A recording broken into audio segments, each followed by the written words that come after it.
Frank has 8 men off, and Mario's totally crunched. Oh, Wow, ball game. It's over. World champion.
Good afternoon, Backgammon fans. Bill Riles, Tar Mendocino, Ace Point Backgammon, broadcasting from Monte Carlo.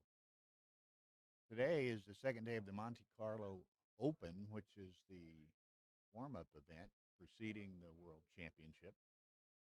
And so that's progressing today. It started yesterday, early afternoon, and we're down to the round of 32. It's a undefeated consolation last chance bracket. It's not a second chance or fighters bracket type tournament. So we're down to a round of 32, and we have an excellent initial match we're going to show today, which is Nevzat Dogan, who is the 2012 world champion, and David Wells, a superb player from the United States. So this should be fun. Let me. I was trying to get Tara's attention here for just a moment. I don't know where she went. Let me ask her one thing here. One moment.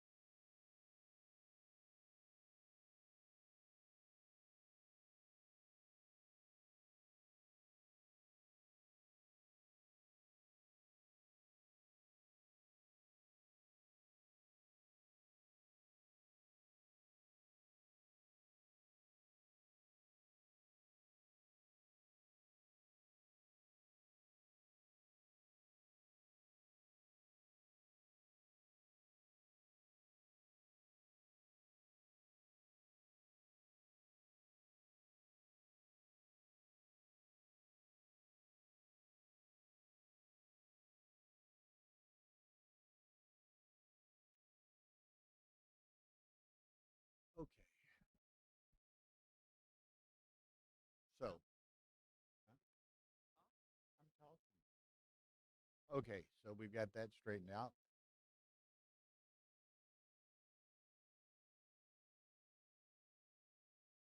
So we have a Monte Carlo Open match between Nevzat Dogan, 2012 world champion, and David Wells, excellent world class player from the United States, generally perhaps regarded as a better or better known as a money player than a match player, but certainly a stellar player.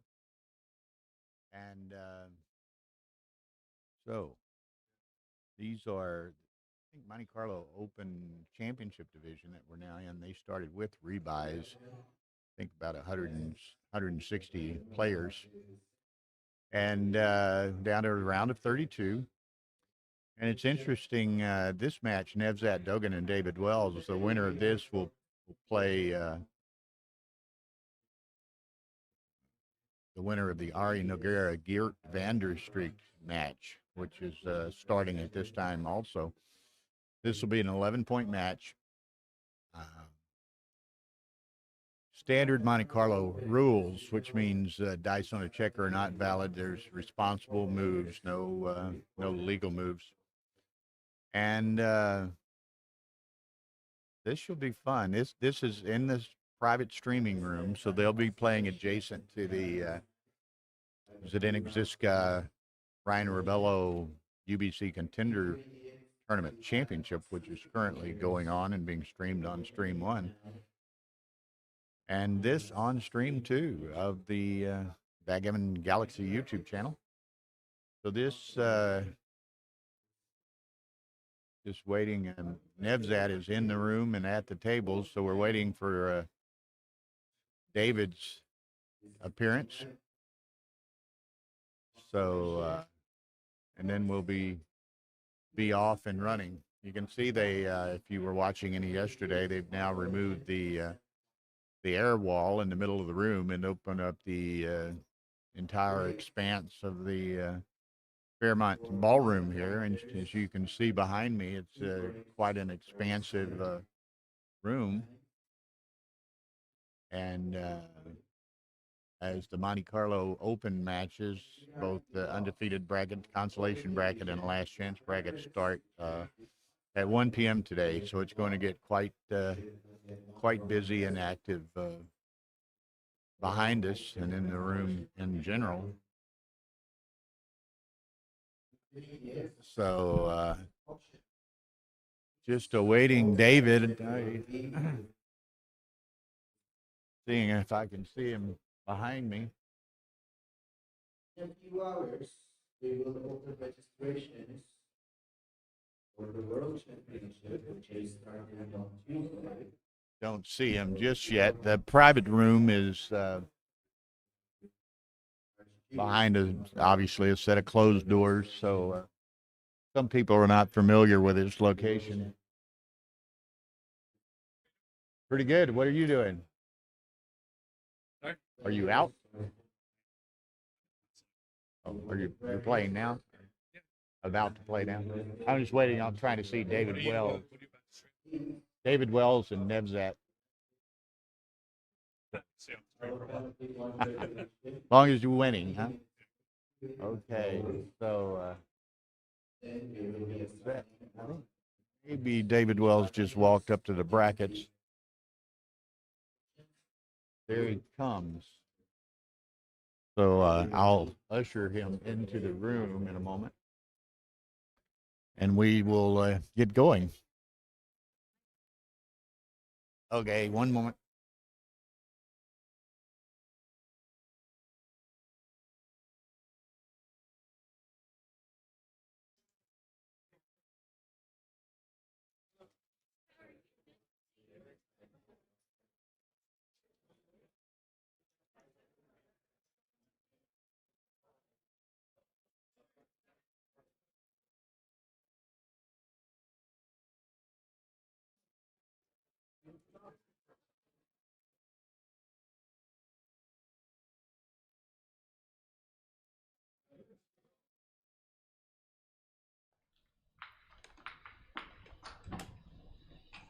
Okay, so David Wells has now entered the room, and we're about ready to begin this match. Again, Nevzat Dogan, who won the World Championship here in Monte Carlo in 2012, originally from Turkey, now lives in Denmark, has a apparently a fairly famous restaurant in Denmark. So, hello, Carl James, joining the room. And David Wells lives in the Bay Area, if I'm not mistaken. Excellent U.S. player. Again, as I said a little bit earlier, more perhaps commonly known as a money player, but certainly a very good backgammon player, and has won a number of tournaments himself. So here we go, 11-point match. They're playing on the World Championship tournament board, which is what all of the matches for the masses here in the ballroom are played on. So anyway, we're off and running, and as is Nebzat with trying to escape with one of his checkers. David rolled a 6-1, made the bar point, and now has to play a 4-1, comes down and splits. 6-3. So, you know, it's interesting. Nebzat won the World Championship in 2012, so certainly accomplished in that right. But he too is plays a lot of money games. You see him here at all times in Monte Carlo. He's here, you know, several days before the tournament, probably stays several days afterwards. And if he's not playing in a tournament match, he's playing in a money game somewhere, be it chouette or heads up. So anyway, double fives for David. Makes the ace, switch and putting the one checker in the air. Now he's just trying to decide, does he want to make another point in his board, which he probably should, and looks like he will. He could run with one of the back checkers. So he's trying to evaluate those two options. Not completely certain with what he wants to do.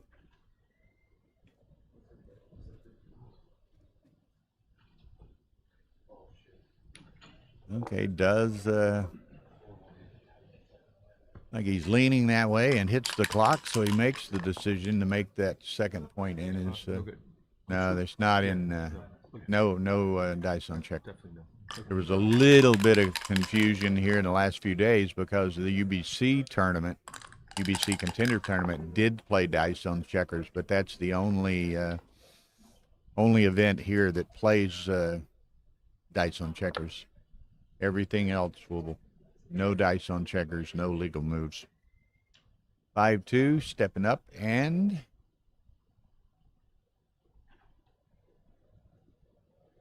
going down. See Zdenek walk by there. So apparently Zdenek and Ryan Rebello have finished their second match. So okay, here's a cube by Nebzat. He's got both his back checkers out. He's got 5, 6, and 8 made. Will be attacking perhaps if at all possible on that checker on the bar, or on his bar, the white checker on his bar.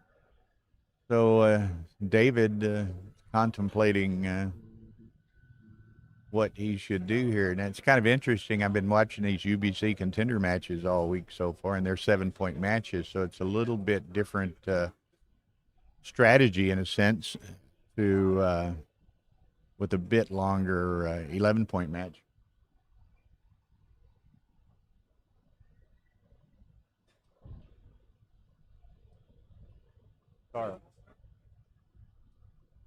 Okay. So they're between their break between the second and third match next door to me. Commentary table 1 is immediately adjacent to this commentary table. So we shall see. I don't think there'll be much interference or distraction between the two commentary tables. Our commentary tables in Dubai last September were actually closer together than these two. So, David putting the necessary thought. He's looking at the various permutations that may arise from his accepting this cube. He's got the much better board, obviously. Nevzat only has a 6, 7, and 8. David has 1 in the air and a blot on Nevzat's bar, which will be hit on the next roll in all probability, barring double 5s or something of that nature.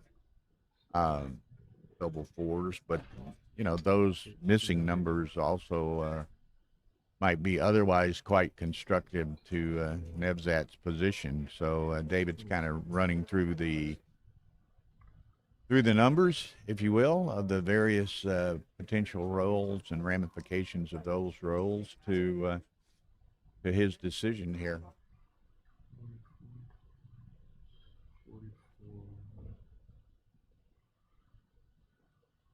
So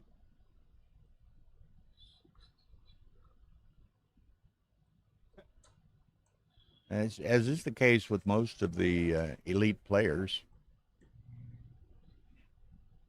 you know, they're willing to invest the necessary time, however much it might be, for the critical and significant decisions that face them in a match. And this is one of those decisions.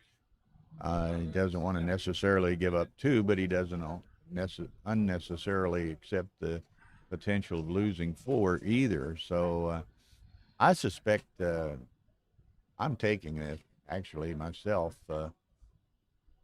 Nevzat's got a lot of work to do, and in the interim, David has every likelihood of making an anchor. So we shall see. Okay, after much deliberation, perhaps as many as 4 minutes, David takes it. I thought it was a take. 4-2 makes the bar, or doesn't make the bar. He hits the blot on the bar, which was to be anticipated. There's the anchor that we anticipated. 3-2 makes the 4-point. So 3-5 by David. Okay, so this is kind of proceeding as we might have anticipated. 6-3, he can safety that, so he's playing with no blots. Set of 4s, 1. Maybe keep that guy going, go all the way to the 6.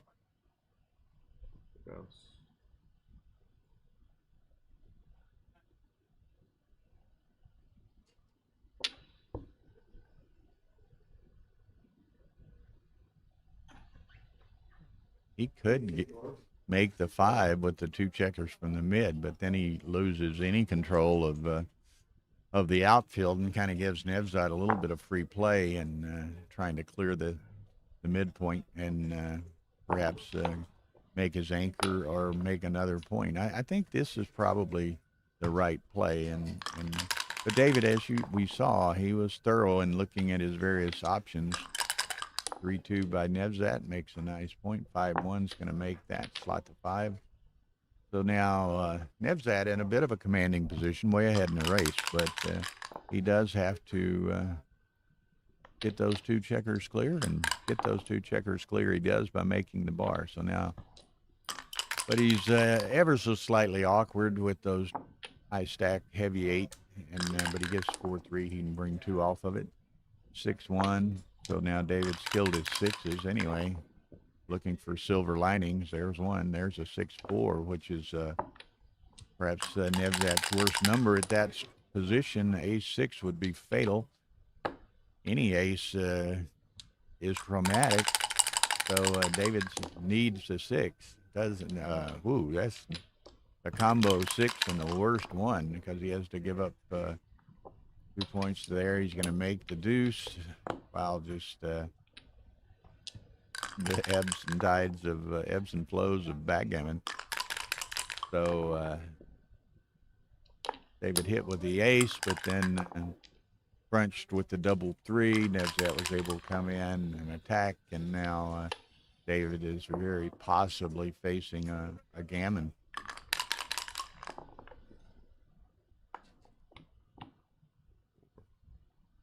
Okay, playing it safely. There's actually 2 checkers on the bar.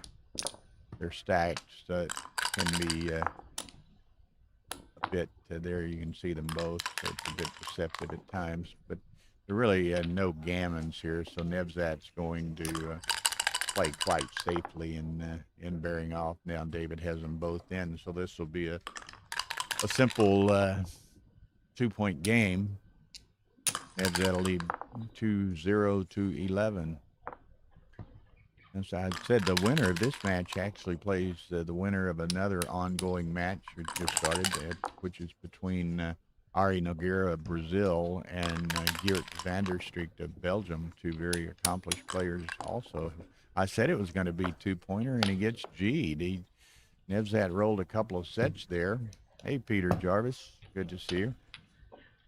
Kind of well, I thought he would have beat that, but Nevzat rolls a couple of sets, and David plays small ball, and David gets G'd. So, like I say, just when you thought it was safe to come out and play, that happens to him. Okay, so they're getting the clock straightened out. 5-1, so. Okay, David being down 4-0, he's going to be a little bit more assertive in these early moves. 6-2, gets one in and not the other. Now David 4-1 would be ideal, but 5-1 will work. He'll split the back. 3-1's the anchor. It is an anchor, not as forward as perhaps he would like to be, but it is an anchor.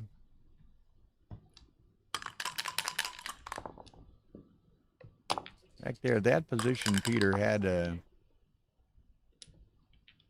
you know, I wasn't completely certain it was a cube either. I thought it was a fairly easy take, which David did take, but then you could see where the potential vulnerability was for David in the way that the game actually played out. So he got closed out and gammoned. A little bit of bad luck there. You know, he rolled an ace to hit Nevzat. Nevzat rolled a bad number with a 6-4, which required him to, you know, leave an effect an open 1 and a 1-6 if had he rolled it. But he rolled the ace to hit it, but then to his own closed board, but then rolled a double 3, which forced him to break 2 points, and Nevzat came in. So a little, as is typically the case with backgammon, a little good news, bad news from both sides' perspectives, and David ends up giving up 4 points.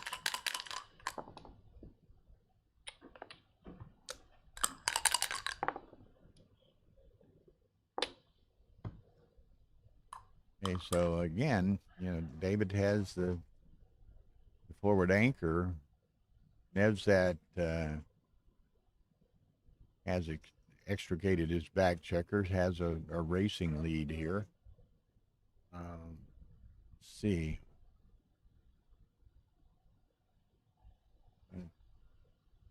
59, 79, 105, 110 for blue, and I didn't count, but David snapped it up, and Nevzat rolls a joker right behind the cube. David rolls another set of 3s. He's just going to take them in and position his checkers as best as possible to make the 2 and or 3 point.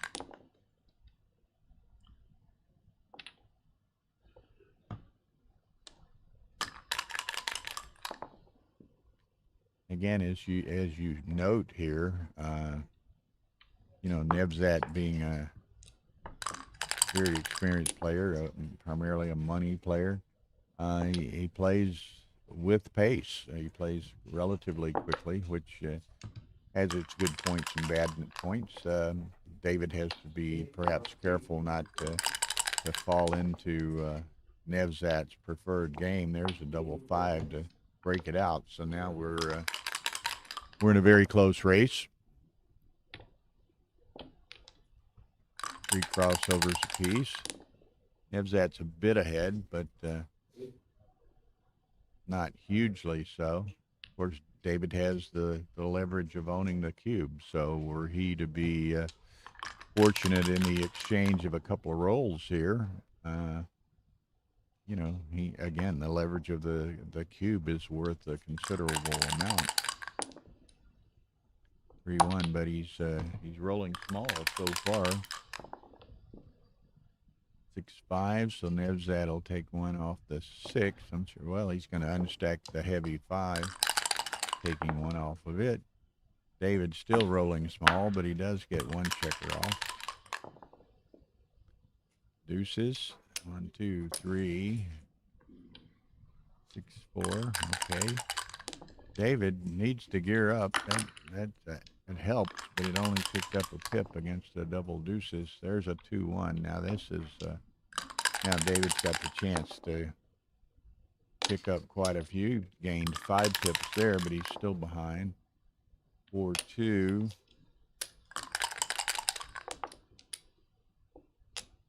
Okay, 8 checkers apiece. 4-2 takes one off. David's looking at it, which is always a good policy. Doesn't cost you anything to look. Nevzat 4-1, so he's not rolled well lately. Okay, no dice on checker in the main events here. 5-3 takes 2 off, so 6 checkers, 5 checkers. 6-2, so it's 5 checkers all. What do we have?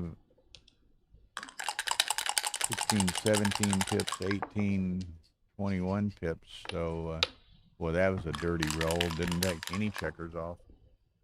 3-2, that comes off. David, with the leverage of the cube, he's considering he's on shake. Nevzat misses with 2s and 4s. What's that? 2, 4, 7, 13 against 12 on shake. This is quite an interesting position. I wouldn't be surprised to see David reship this. You know, center cube would be really an easy take, I think. But with it being a recube, we'll might test Nevzat's metal here. Again, you can go through the David's gonna take at least the 1 checker off, so then it'll be a 4 checker position, and Nevzat misses with 2s and 4s. So I'm anticipating David's gonna recube this, but let's see what happens. That's what I mentioned earlier, and we all are familiar with the leverage of owning the cube. You know, it's a loaded pistol, so you have to be careful with it. Accepting it can burn yourself sometimes, but you get to pass it back to the other person on occasion at a higher value. So I can't imagine. One, I'm not sure it's a take. Secondly, if he does take it, he's not going to like it because he's staring at a 4. Nevzat got a bit lucky in the bear off in the first game to win a gammon and get a 4-0 lead. He is not going to like being put in a position of perhaps giving those 4 points right back to David. Again, he's obviously counted the race and found it 13-12. He's going to, look at all the various permutations. I mean, he takes a checker off regardless of roll.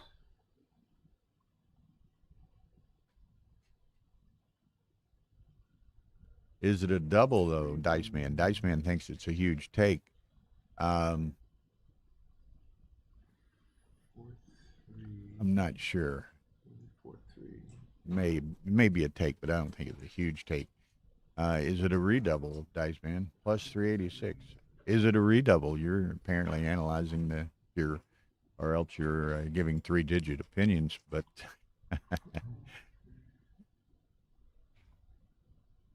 yes. So is that yes to redouble, or yes, you're inputting the position? David decides to, he seemed to appear that he was going to go ahead and shake and roll. 6-14 to drop.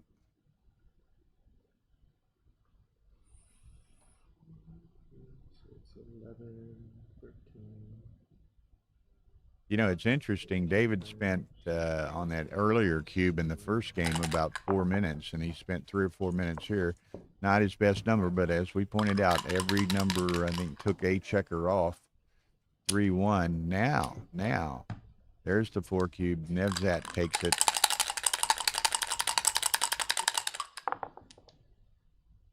I mean, that was the most likely scenario, more or less. There's that perfect 5-3 to get him off. So now that's the quintessential beauty of backgammon and cube play. I think they both. I think David was a roll late on the recube, but certainly when he did recube, it was a double or a redouble, and it was a take. And you know, let the dice have it. So 0-5-9, no double. Was that at the point that he did or the prior roll, Carl? But double fives, double fours, 5-2, Nevzat with an 8-0 lead. So commanding early lead. You're going to make the 4-point, and probably come down to the 11. No, he's going to step up with the big lead.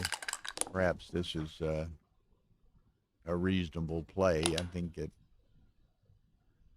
you know, money game or more or less even score. I would have thought he made the 4-point, but 4-3 hits now. Heavy on the 6 and 8. Okay, thank you, Carl.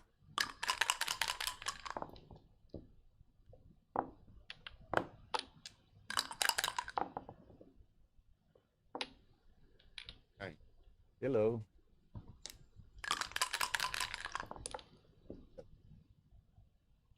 So, let's see what he's got. He's going to play this 6, has to leave a shot somewhere. But,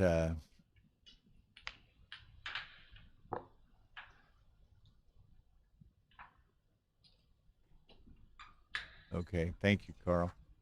So Nevzat's gotten in 2 cubes and got a G off of one of them and capitalized on a recube off the second one. So he's up 8-0.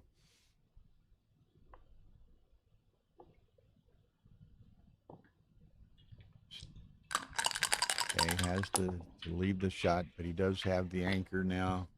David gets 2 checkers out. Now we'll see that, well, the 6-5 runs all the way if he were to want to, but he's behind. He's going to have to stay. So now we're going to see, whoa, double 6. As soon as David gets any potential advantage, such as this, you're going to see a cube from him right here.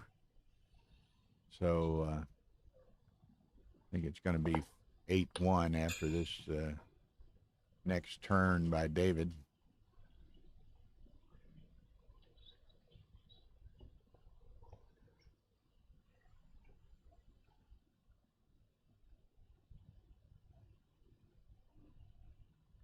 What's he got? He's got 12 times 7.5 is 84, 90, 98, 104, 42, 52, 92. It's like 104, 103, but it's closer than I would have thought. So he's going to roll on. It was 1 pip by my count, so now it's 8. Now it's 4, 12. A lot of players keep a running count. It's not that difficult to do once you establish the count at some point. 3 pips for David. 6-3.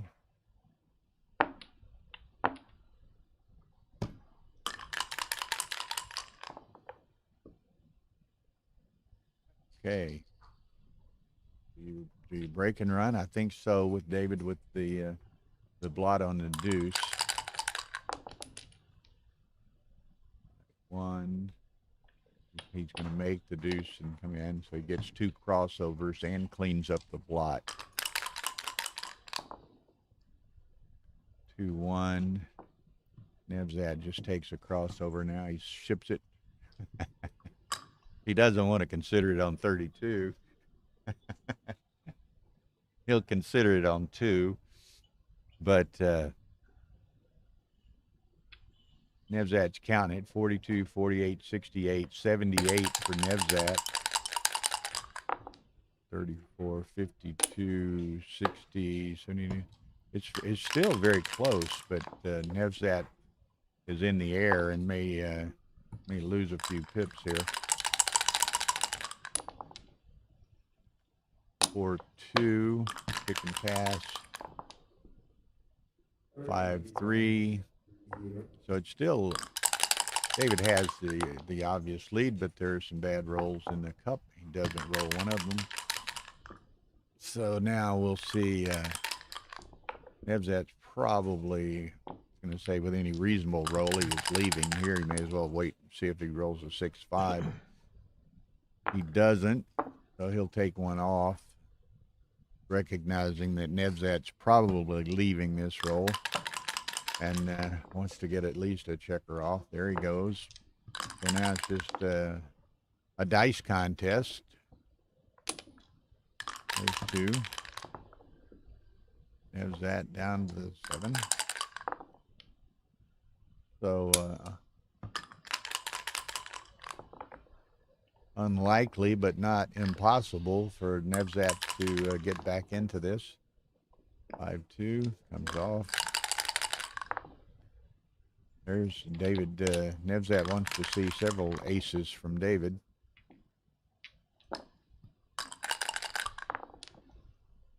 There's another one.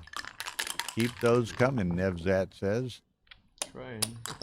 Keep those aces coming. Gets the deuce. Nevzat needs to gear it up right here, and he does. Moves a lot of freight. Wasn't the set he wanted, but if David rolls an ace here or another set would make it interesting. Doesn't get it.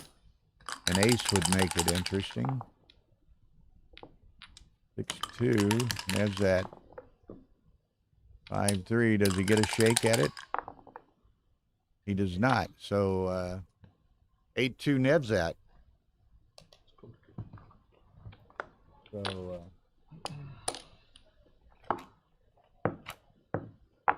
okay, so David gets on the scoreboard and stops the bleeding here.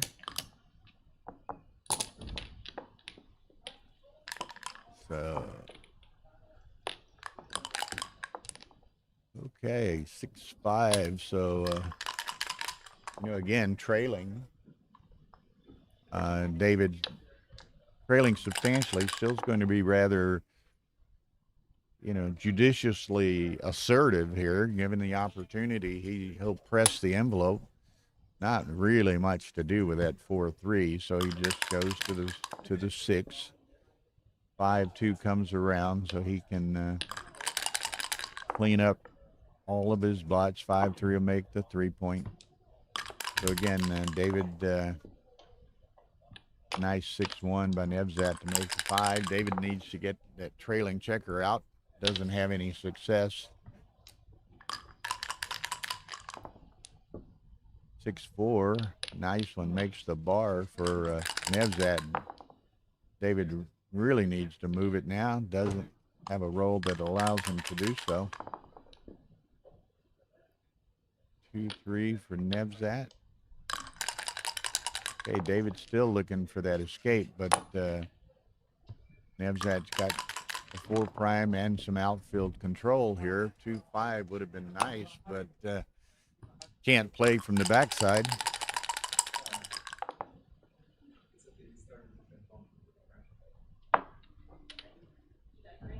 So 6-4, David still treading water, trying to get the little Wilbur, the trailer, back out of the Nevzat's homeboard.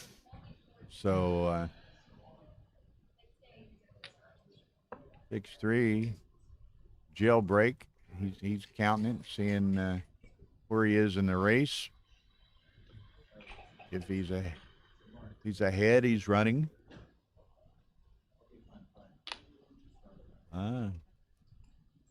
Gets the broken 6' at the expense of leaving a double shot rather than a single, but also, playing with a single blot rather than 3. So these are typical decisions that one is faced with all the time. Okay, David, set of 3s works well. Step up, 2 more. Well, he just comes to the 10. Now, Nevzat needs to perform, or else then he's either getting cubed or he gets a 5 to come in, which cleans that up. So now I think David's going to double it. Yeah. So Nevzat's got to make a choice here. David's obviously attacking 4-1, 5-1, double 2, double 5, all point. That's 6 numbers that point. That's 16%. Just pointing numbers. And of course, he's got a number of pick and pass numbers as well. So a lot of bad fortune in the cup, and he lets it go. So they're not wasting much time between games, but they need to learn where the pause button is on that clock. But David's gotten it back into a little bit of a contest. He had went down 9-0 or 8-0 early on in the first 2 games, but managed to get 3 back himself here.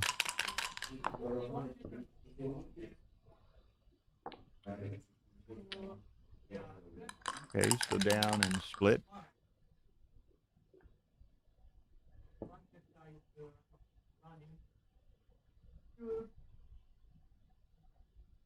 Okay. David's counting this race. He has a little bit more potential than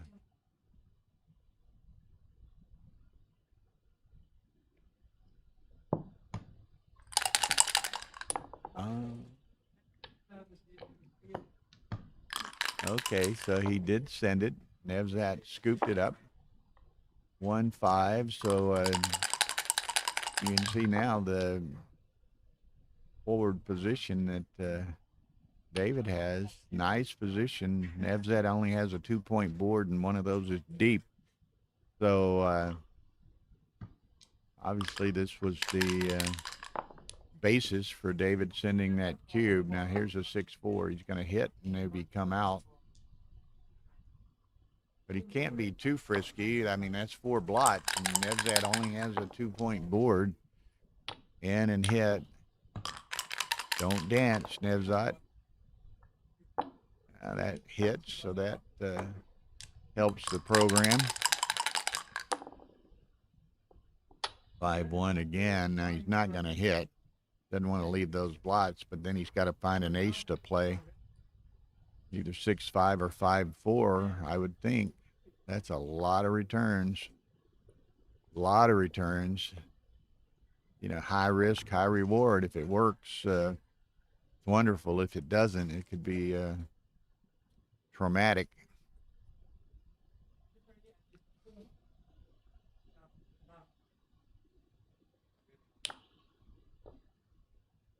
Again, you would like to do this, but is it worth it?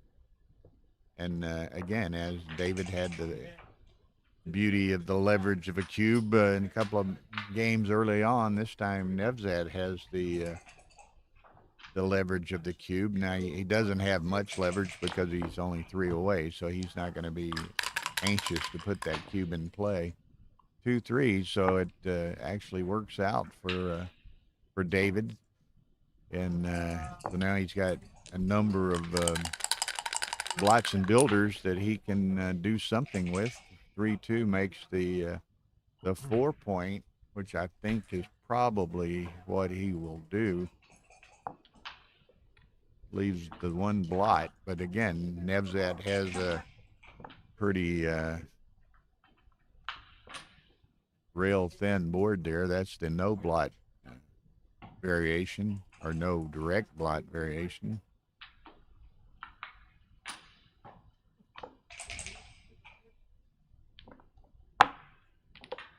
Okay, so this, I think this is right. Again, with Nevzat with no board. Now this, you know, he could hit with a 6, and then he's got to find a 1 to play. Probably hit with a 6 and split the back, I would think. But yeah, that's the idea. 3-2. David's going to try to keep the pressure on. He wants, and it works. He wants to try to profit from his cube. There's a 1-6. Look at that. Put a second one in the air and make the point. Nevzat needs an anchor. 6-1.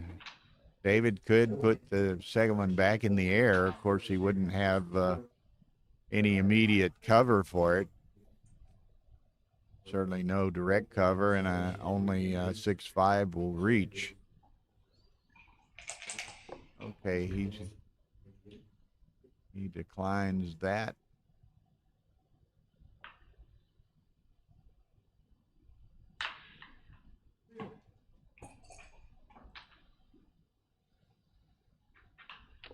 Okay, again, he's torn.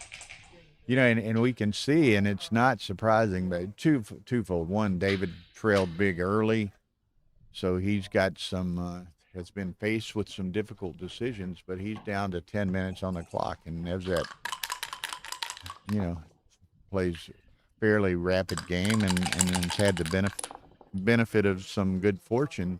But he's still got 20 minutes on the clock.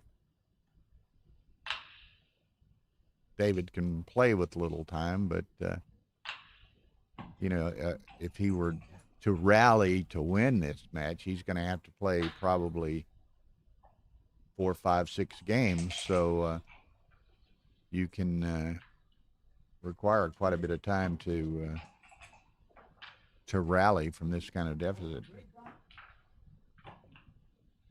So okay, he's going to go with this variation, like the 8-point, this dance. There's the 6-point, or 2 in the air. He's gonna, or the 7-point. I was gonna. The alternative is to make the bar. He's going for the jugular. There's one checker in, and David would like to roll a 7 or a combo like double 3, double 6, double 4.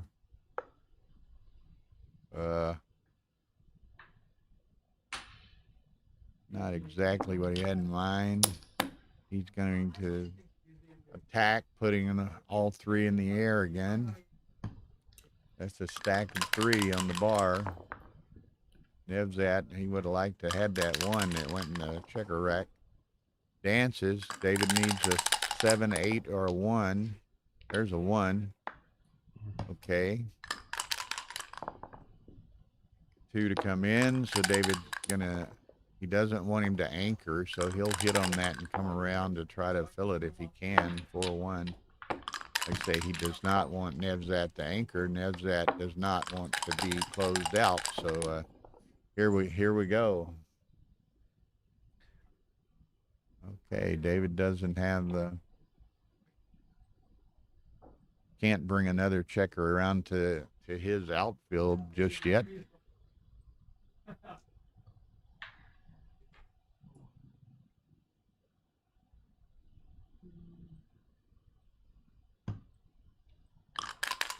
Okay. Nevzat still looking for another deuce to get an anchor. David would shift with a small double. Otherwise, he's going to have to bring a checker around. Starting one in that direction. Safety in a bit against the killer joker double deuce. Okay. There's a nice, not there, he shifts to put the third checker up. Gonna flood the outfield with builders. try to maximize the possibility of making that 6 point. And we could, okay, that's going to go to the 8.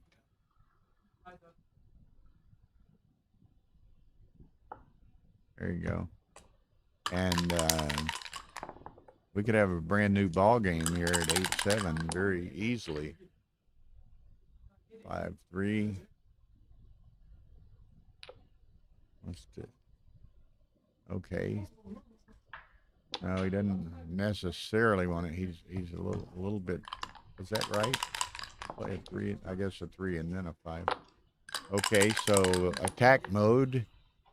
Boom. That works. So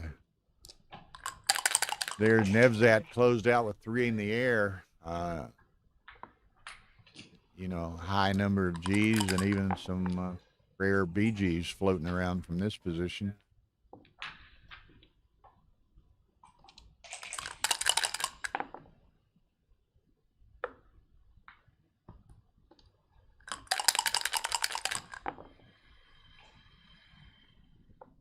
Okay.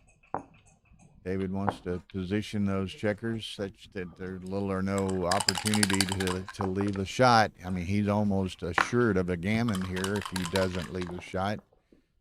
1 in for Nevzat. David, this is probably the last key roll of the game. 6-3, perfect. So Nevzat's in a real bind here. Look at this set of 6s. The BGs just became more frequent. 3-1. Man, this could hurt. This could really hurt. 6-4. Nevzat needs to get a checker in. There's one. David. Shake long, shake wrong, some people will say, and other people subscribe to the opposite approach. Shake a long time, get them random, get a good number.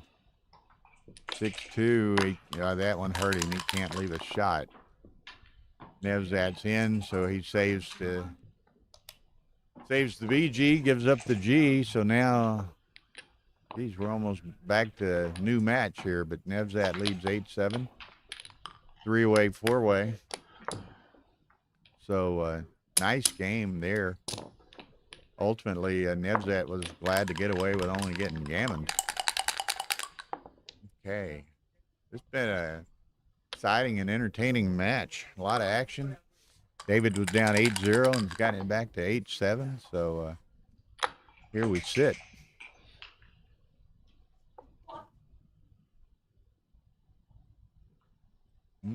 Again, David 4 away, so a gammon 2 cube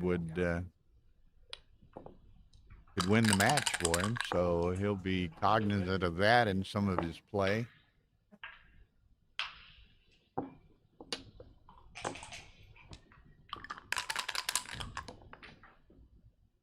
Uh-oh, that's not what you want to do. 5-2. Don't dance again. What'd I say, Nevzat? Don't dance again. David not quite yet ready to, and for sure don't dance a third time. Man. Okay, that's a set of 5s. Shit happens. Gonna hit on 3, so he puts 2 in the air to a 2-point board. 2-6. You made up for it very quickly. 3-1. My typical backgammon. My how fast things change, you know. But in fairness, the Nevzat danced twice in a row to a 2-point board with boxes, so he was due a little good luck with the double 5s following that.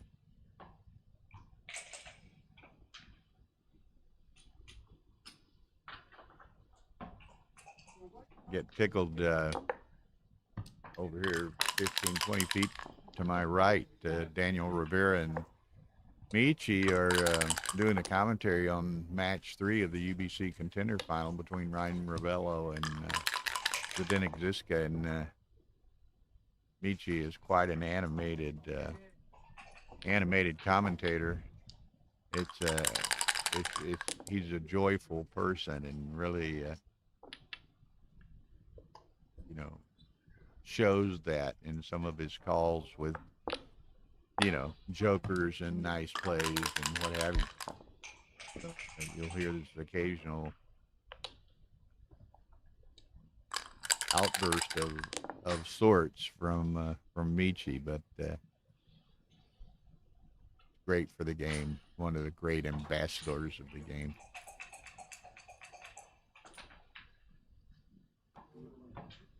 Okay. But this is backgammon. Nevzat gets up 8-0 and thinks, "Oh, this is going to be one of those games where perhaps everything goes your way." And here is 8-7 now with a 4-5 to play. That's not exactly anything to write home about. So he's going to 5 and then out with the 4. David will attack that. He's got 2 anchors back there, so not terribly 4 and 5. I don't think he's going to like that. He doesn't want to abandon that anchor, so he does give the 2 shots. But David would have to abandon his forward anchor to hit him. Double aces does not do that. So I think he's going to make the ace and make the bar. Yeah, not much else he can do. Doesn't particularly like it, but you don't have to like it. You just have to do it.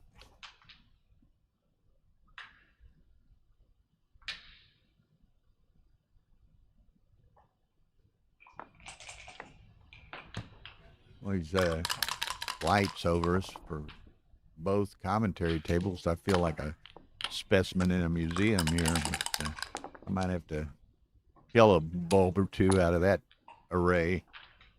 But Tara wants to show our faces well, so she uses these big standard lights. Okay, so Nevzat can throw a double shot coming his way.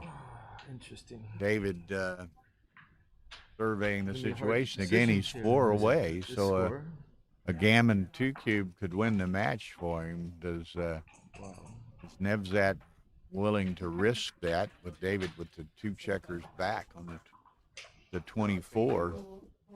So this is a big roll for both of them. 4 away, huh? Yeah. David, rather animated face. You can see him there on 4 the away, 3 away could be the moment. Player cam, kind of in a debate scenario with himself as to whether to cube this or not. Going through the pros and cons, the various having some tough decisions. Permutations and parlays of the next couple of rolls and how they turn out. And again, this is, should he send it,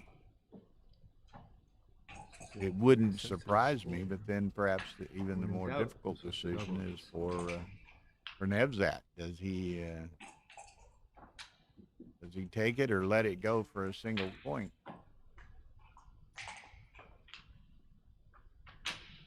And we've got 40 viewers right now. We've got a bunch.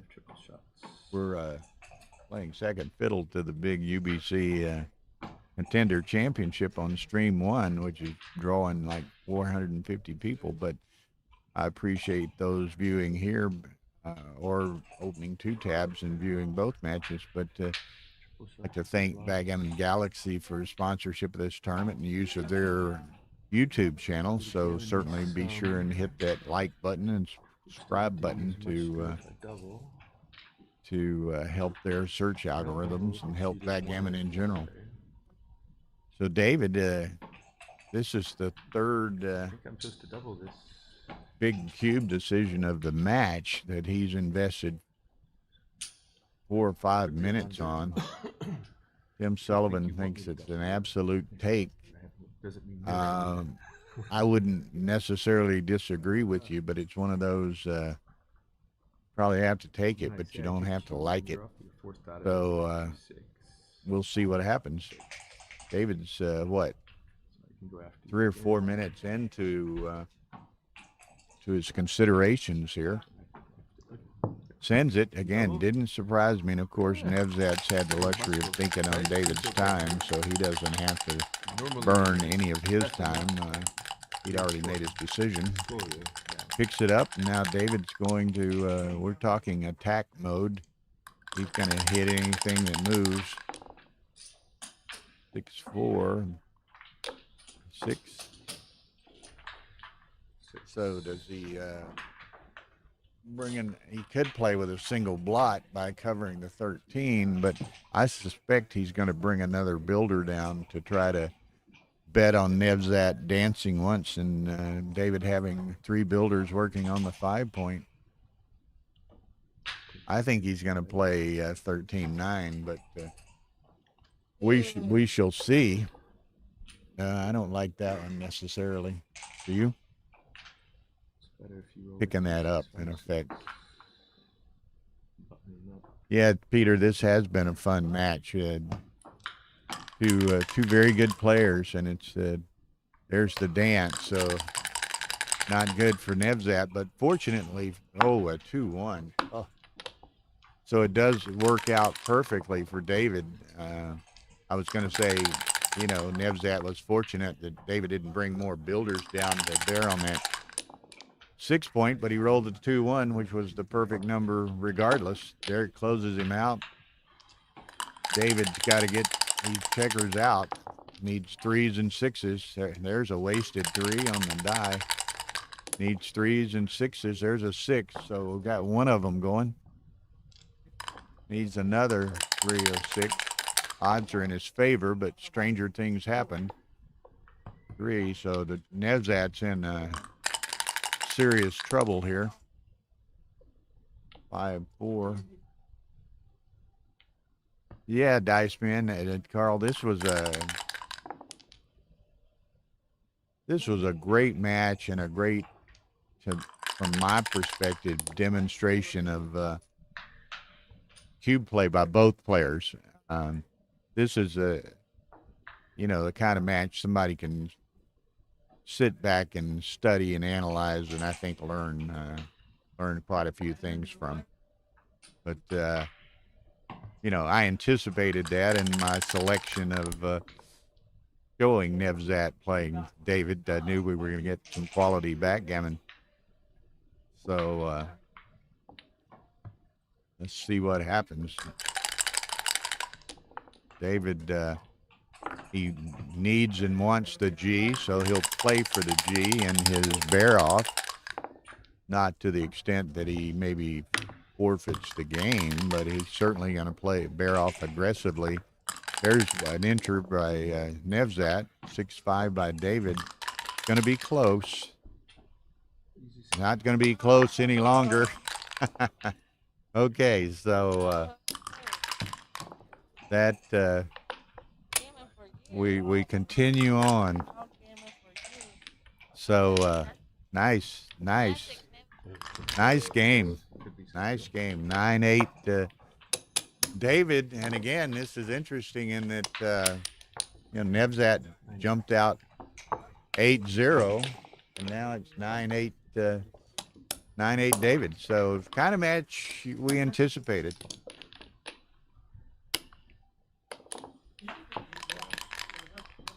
So okay, so now the shoes on the other foot, and that Nevzat's trailing 2-away, 3-away. Nice double 3, which is constructive. 4-1, so up and down. Double 5s, wow. So now he's got the luxury of various good permutations. He got to decide between a number of good plays. He can hit on the 16. He can make the ace point, so he could put 2 in the air with a 2-point board and play on for the natural gammon. So I think that's a definite, that's probably the the better play. He didn't get greedy. And Nevzat dances. Man, he's killing himself with these big doubles dancing. Okay, Carl definitely agrees with David's play and not making the ace. Now, Nevzat needs to quit this dancing stuff. 3-5. Still looking for that anchor. Set of aces makes the 4. And find the other one. Probably just bat, 2 to the 4. So he momentarily considered putting 3 up, but I don't I don't know that that's the play. Could be the play, but he makes the 4.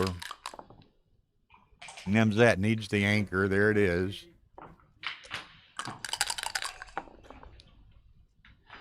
David, wow. I think he definitely makes the bar, which blocks that checker on the 24 point from escaping with a 6. He's contemplating making it easier to clear this 2 trailing checkers. But I like making the bar here.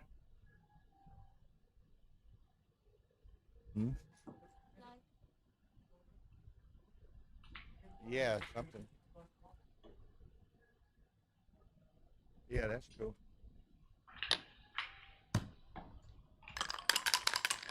That good? Got dimes.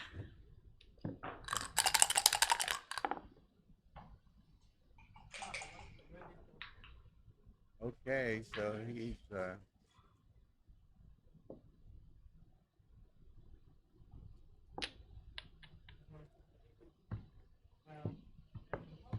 okay, so Nevzat makes the auto recube here.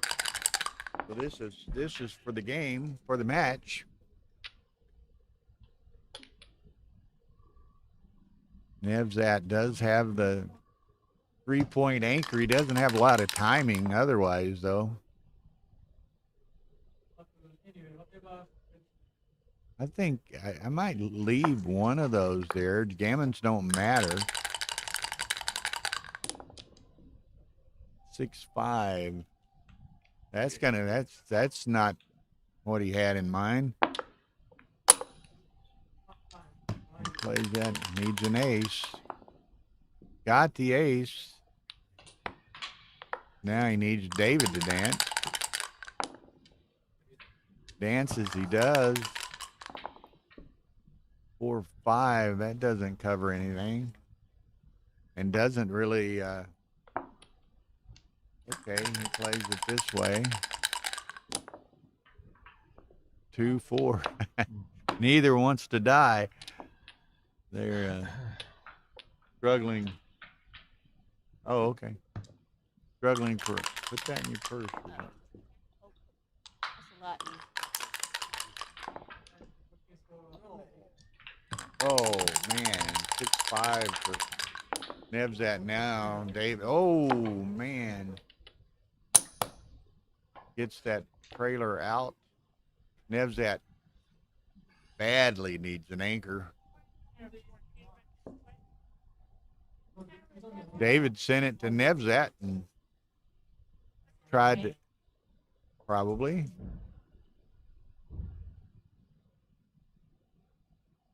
Questionably. One left.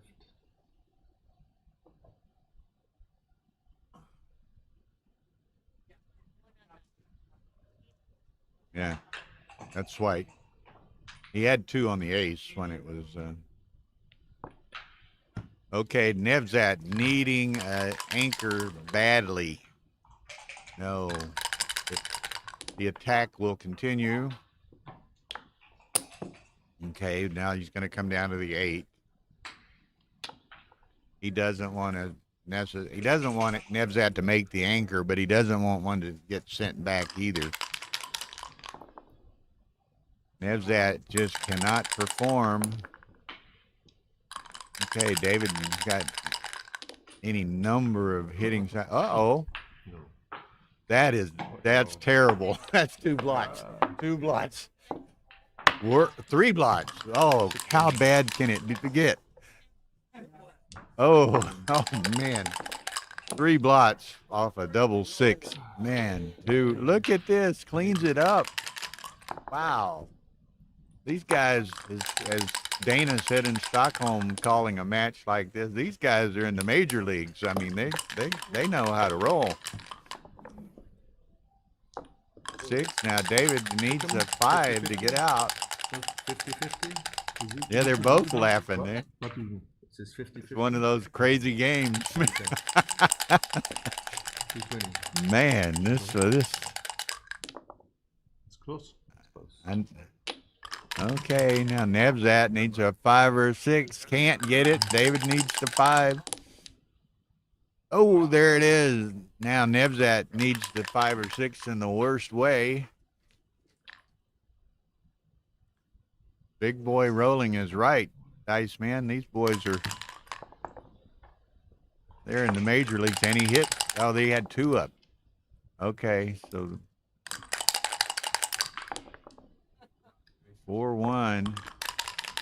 Okay, Nevzat, he's in.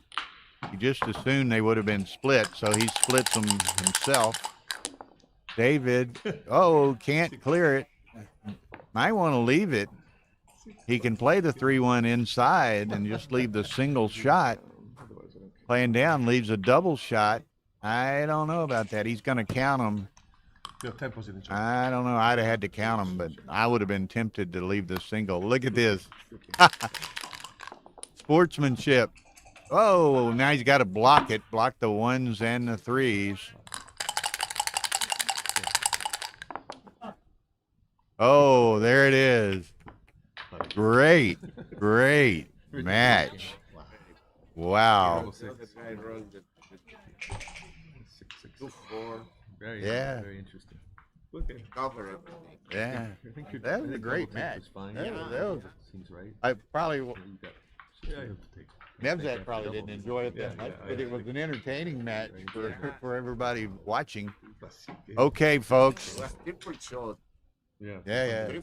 I think. Yeah, triple. You think I should take that first game? And he hit it.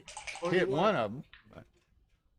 Okay, well, hope y'all enjoyed that. The UBC Contender final is continuing on Stream 1, and I'm going to go try to find another match for Stream 2. So I'll be right back. Stay with us. Bye-bye. Very good narration. Narration, how is say in English? Commentary? Eh? Commentary? Yeah, commentary. Very good.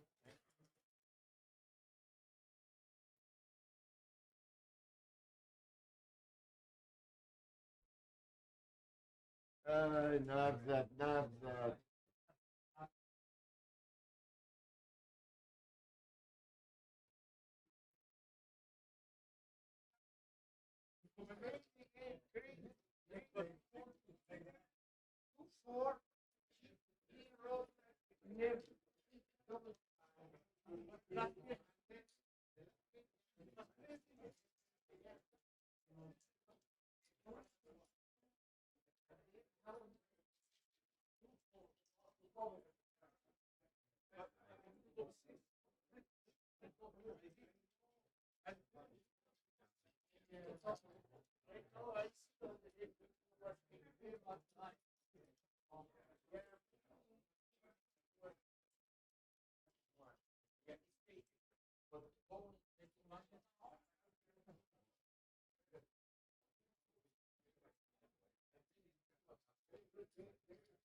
Hello, Backgammon fans. Welcome back.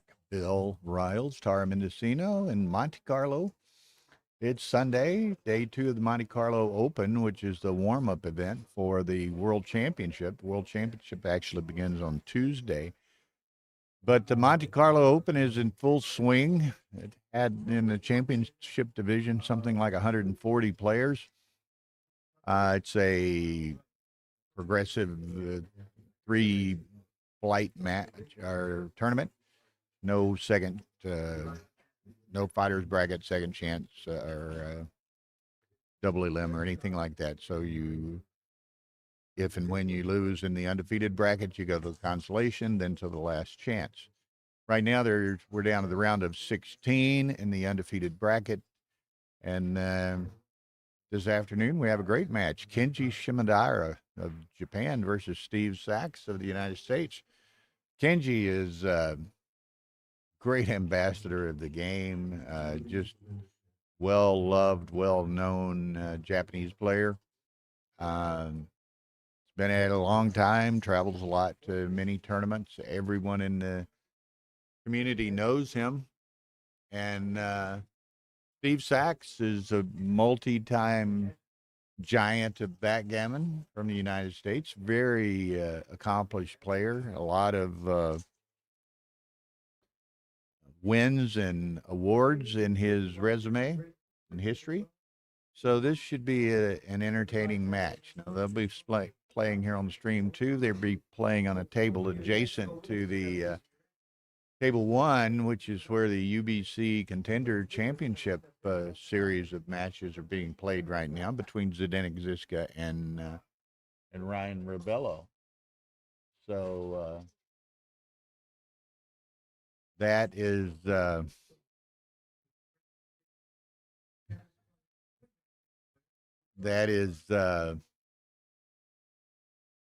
in their fourth match of 5 potential matches currently. And I think Zdenek is up 4-2 in points. He would have to win both points in this that ongoing fourth match to preclude a fifth match. But Sachs and Kenji here on stream 2 will be fun.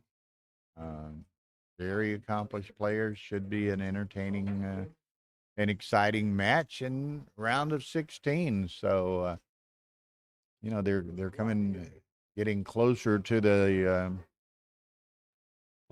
prize money for the for the Monte Carlo Open warm-up tournament.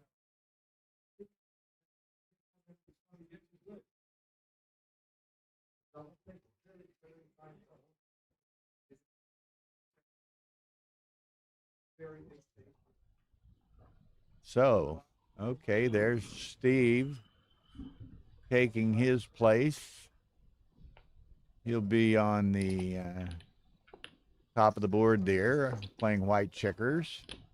He's on the left of the player cam. Kenji is entering the room right now. Again, they have to be kind of quiet and not disruptive in any way. Not that they would be, but by any of their actions, they don't really want to disturb Zdenek and Ryan, who are playing just behind Steve there. So let's say like this. So then, Yes. okay, so little 2 lines mean it's on pause. Either one of the buttons takes it off of pause. Okay. Okay, so now you're reset. Okay, these are my dice. They're just for the streams. No big deal. Is there something you needed? No.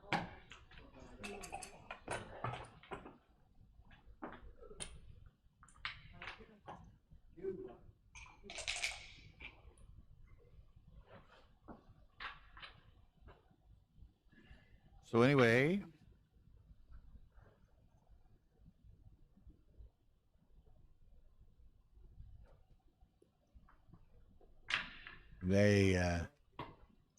Kenji's wife is going to be sitting at the end of the table observing. Takes them a few minutes to get the players to get situated and comfortable and ready for an 11-point match. Can be an extended time period, so they want to get, all their little, make their stops. There's Steve walking across behind me back toward the room, so he's going back in there. And of course, they all are notifying their friends and family and fans of the links to the stream.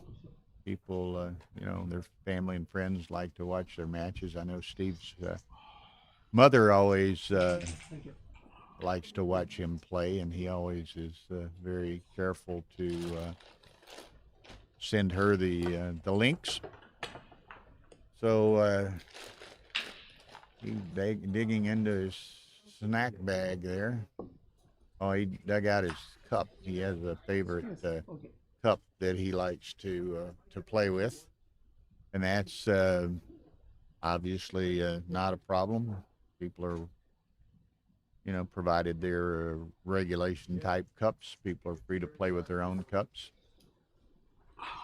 Kenji's wife moving aside a little bit so we can see around Steve's goodie bag, I guess. And here we go. 11-point match. On average, match of 11 points will last 11 times the number of points. 11 times 11 is 121. So on average, this match should last right at 2 hours. Kenji had a 5-1 down and split, and Steve rolls a nice double 2, making the 4 and the 11. Some standard play, 5-2. This one gets a little interesting as to what kind of game Kenji wants to play here. He steps up and brings another down, so now he's really heavy on the 6 and 8, so he's looking to roll a set or 3-1, 4-2, 5-3 on the next roll. Steve rolls a nice 6-1, making a 3-point board. So Kenji needs to do something. 6-2 hits, but he's still got kind of an awkward distribution. Aces.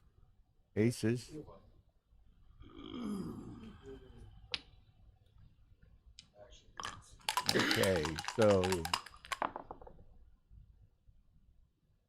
4-1 by Kenji.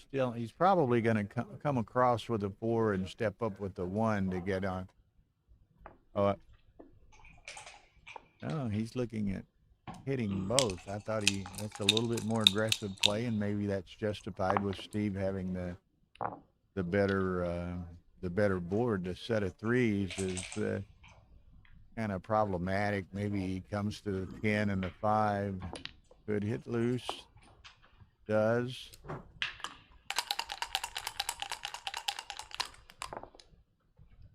One 5 for Kenji, so he's gonna come in and toss, I would think.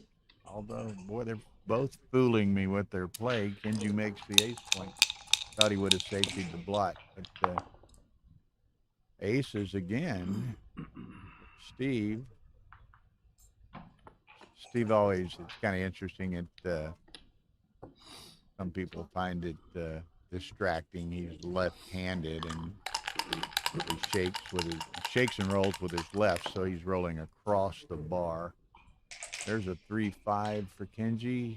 Now, what's he do with the 5? He could come out, but that leaves 2 shots in the outfield. But if he comes down, he's just going to go really heavy on the 8. Doesn't provide him too much flexibility of play. Steve rolls an awkward double 3. He's going to shift, which is oftentimes. Oh. I didn't move it. Must have been Wilson or something. Which table did they move? There's 2. Oh, okay.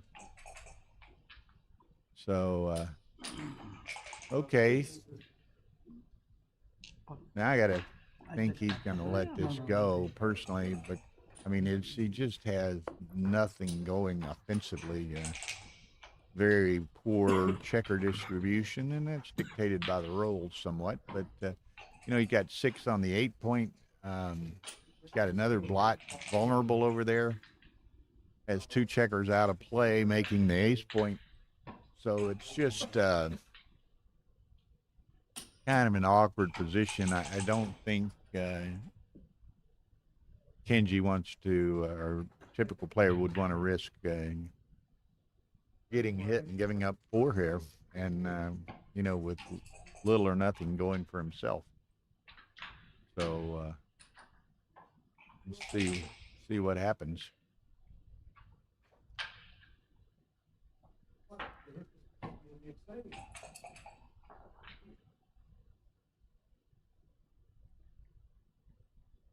Often laugh. One of the streams we did from here last year, I did the commentary with Sebastian Wilkinson, and he had made what I think is a classic comment. He was talking about it.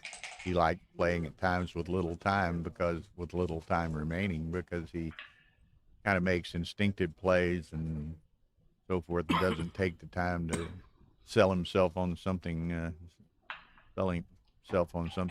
silly or wild or crazy or whatever adjective we might want to use. So, here, this is early in the match, and Kenji's got a lot of time, so he can think about it. And maybe he's trying to sell himself on something that instinctively he might just let go. But let's see what happens. Again, this 11-point match, so not only does it extend 2 hours on average, you start with 22 minutes, which is 2 times 11, 2 minutes per point in the bank, and then you, of course, play with a 12-second delay. So your bank doesn't start decreasing until you exhaust your 12-second delay. So anyway, early, in the first game of this match, Kenji's got a lot of time that he can invest in considering whether to take this or not. Stubby is in the house. He says the race is close, but Kenji lets it go. So 1-0. Welcome, Mr. Stubby. It's a bad reference. Mr. Never seen it. Carl James is in the house, so we've got some Houston representation here. Now, I think there's 5 Americans in the final 16 undefeated. So who we got? Dana Nazarian, Joe Urso, Steve Sachs. Now I'm done talking myself into a corner that I can't remember who the other. There's a one that I'm not familiar with. I think his name's Brad Davis or something of that nature. Is playing Urso. And then who was the other one?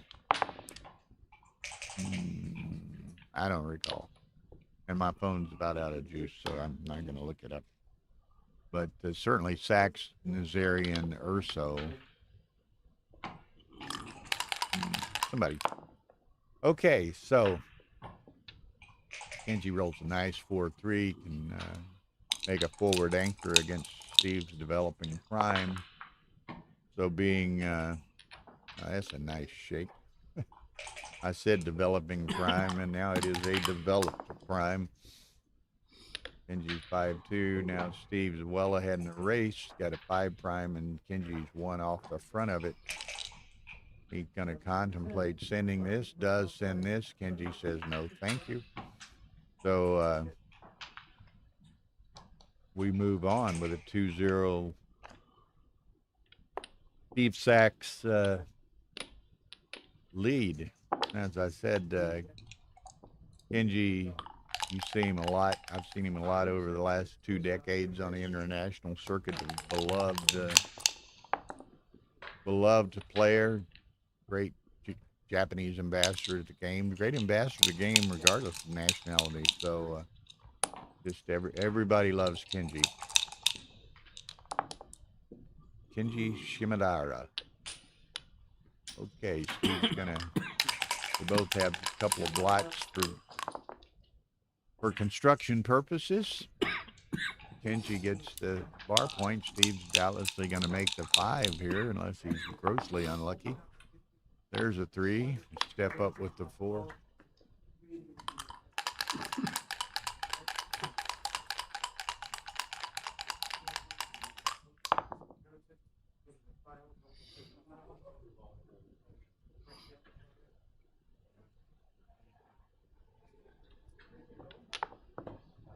Michi. Is that over? Totally over? Totally over? Okay, I'm going to step away 1 second. I'll be right back.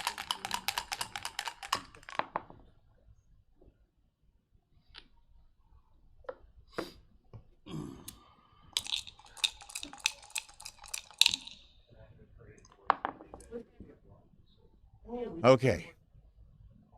I'm sorry, there was a little bit of confusion next door here. So it's they will have to play match 5 in the UBC Contender tournament. You have to have 6. 5-3. How does What? Ryan get to 6? Oh, if it ends up 5-5, then it goes to average PR.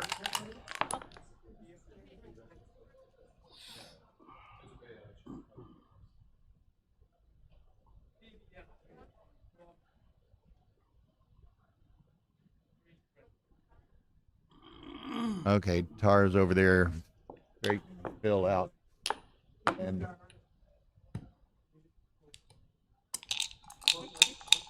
okay, so I'm sorry, just a little bit of momentary confusion there. Ryan's up, or no, Zdenek Zizka's up 5-3 after 4 matches. You have to get 6 points to win. So they have 1 more match to play. Ryan would have to win both the PR and the score to get it to 5-5. And at 5-5, they use the lowest cumulative average PR to determine the champion. So anyway, I apologize for getting distracted, but there was some confusion there. So anyway, it looks as though Kenji's gotten in a 2 cube here, but he has a 4 prime with a couple of builders, but he's also got 4 checkers back. So it's kind of a lot of play left in this In this game, Steve has a little bit of an awkward 5-2, so he comes down and hits. Kenji would like to make a point. So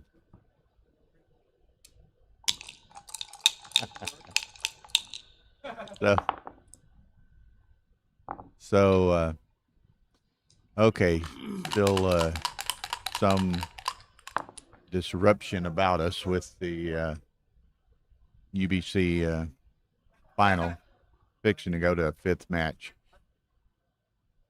Okay, so Kenji rolls a 6-1, so he can come out with that. He wants to keep it anchored. Double hit and left 2 blots. Steve hit them both with a 4-1. Okay. 4-1 for Steve. So again, that's what's he do with the 1. He's probably going to leave it down. No, he's going to pick it up. I thought he would leave it for,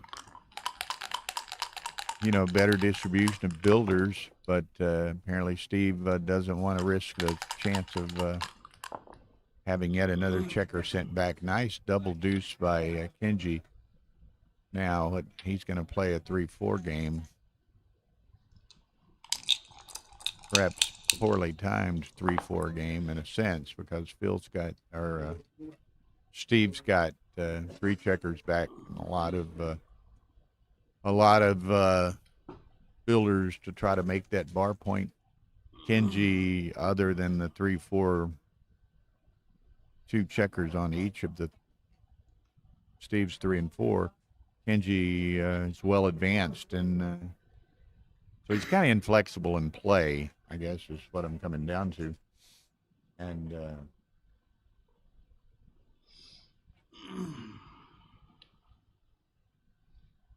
so I laugh over watching. We have a telestrator that we can use, much like you might see on football games and basketball games and so forth. And Tara's over there giving Mark Olson a quick lesson on the telestrator. I think it looks as though Mark's going to sit in on the commentary on the fifth and deciding match of the UBC Contender Championship. Okay, so as could be expected by virtue of the timing, Kenji can't keep those 2 anchors, so he's going to have to come out rather than break up his structure in that 4' with the 3 builders. So take these glasses off for a moment. They're bothering me. Okay, so what can Kenji do now? 6-2, so he can come across and into the 5. Steve needs to play. Steve would like to see, aces? Probably his best shake. Double 6 isn't far behind. 1-2, 2 outs. So,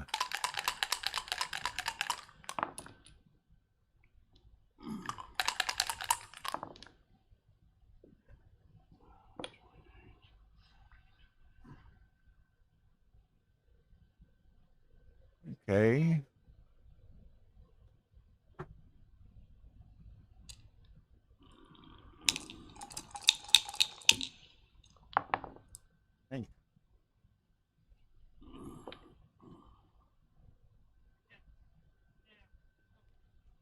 Okay.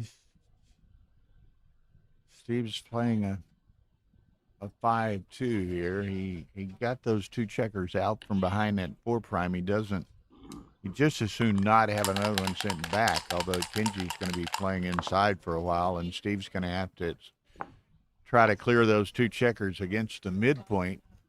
Not the easiest thing to do. 2-1 makes the 3. Kenji still, now he's going to be working on the 3-point.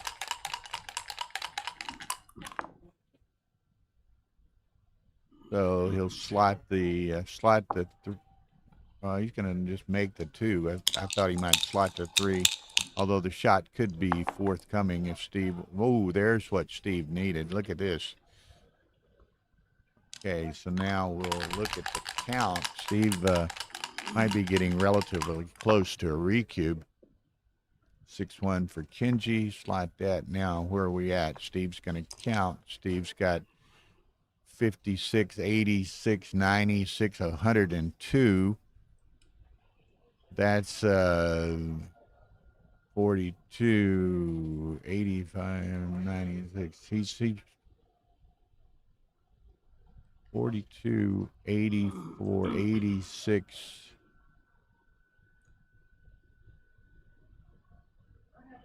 90. That's a reship. He's up by like 15 pips. Again, as much as you hate to turn down your own cube on a recube, sometimes you just got to do it. Discretion's the better part of valor. He's down something on the order of 15 pips. So he's just going to have to let this go. And, you know, you don't like going down 4-0. You like less going down 6-0.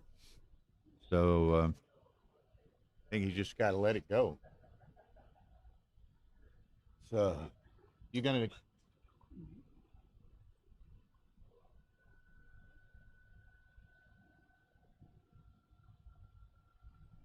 And Kenji's doing his own pip count here, but he's going to find that he's down, I don't know, something on the order of 15 pips. And 56, 86, 96, 102. I said that once. 102, and that's 66, 71, 75. So it's 114. So he's down 11. But down 11, he's down 6, 10.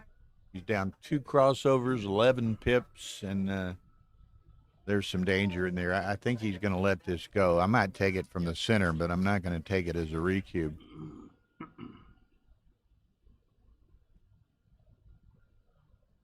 Now you can see right over my head there, Rory Pascar's talking to two-time world champion Akiko Yazawa. And so that'll, looks like Mark Olson's going to call the 5th round match, looking over to my side here, our 5th match in that series. We'll see who he's joined by.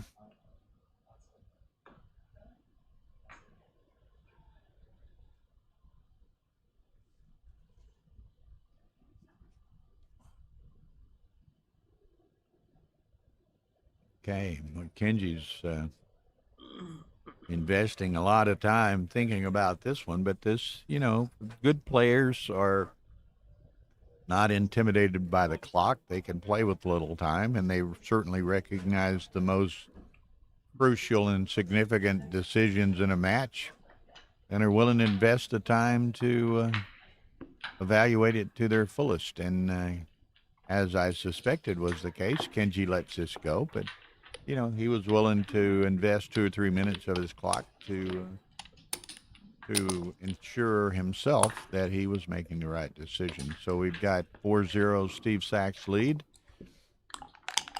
Round of 16 match here in the Monte Carlo Open. 5-3, pointing on the 3 for Steve. 4-1 for Kenji. Is he going to slot that? Yes, he's going to get a little more assertive and aggressive here, trailing. So he wants to try to build an instant board. Steve's going to reply in kind. Kenji wants to make the 5 and or 9. Can make the 5. I guess there's another checker down to the 8. Little other options. So now Steve like to make that 5 point, cover that blot. There it is, double 4, nice. And now he can, he can do that. He could put a second checker up. He had many options, but he was played that quickly, being very confident that he wanted that 4 point. So now a good, nice game starting out here. And Steve's getting a little ahead of himself, rolling a 6-5. So Kenji's going to have a lot more timing to try to sustain his game.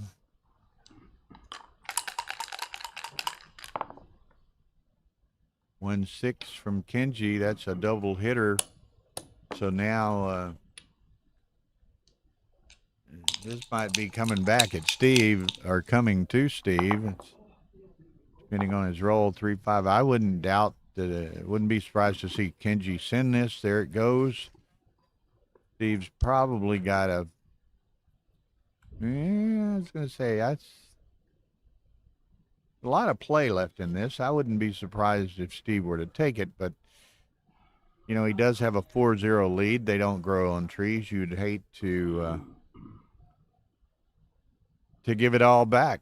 So, you know, those are the decisions you're faced with continuously through a backgammon match. You know, not only do you weigh the positions and how likely you are to win or lose, and how likely you are to maybe win or lose a gammon, but you also have to consider that in reflection on the match score as well.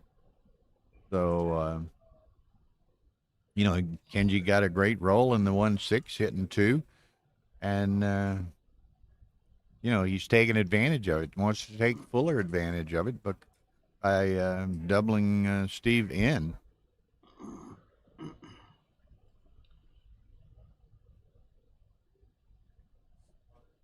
Just for the Danish guy, in euros. We sold the ones to use like that to Jorgen. He wants to buy that crap. So it's a used clock. Tell me how much in euros. It's normally 59. How much in euros? Well, we sold them to Jorgen for 50 to use. Is it 50 euros? We sell them for $50 or 50 euros. No. Sell it for 50 4. now. I know. Let's sell it for 45 euros. Okay, whatever. Y'all can hear us haggling. Some guy wants to buy the this clock we're using in this match is an FTX, the new FTX tap and set clock, which is pretty cool. It's lightweight. It's can be set with a phone app.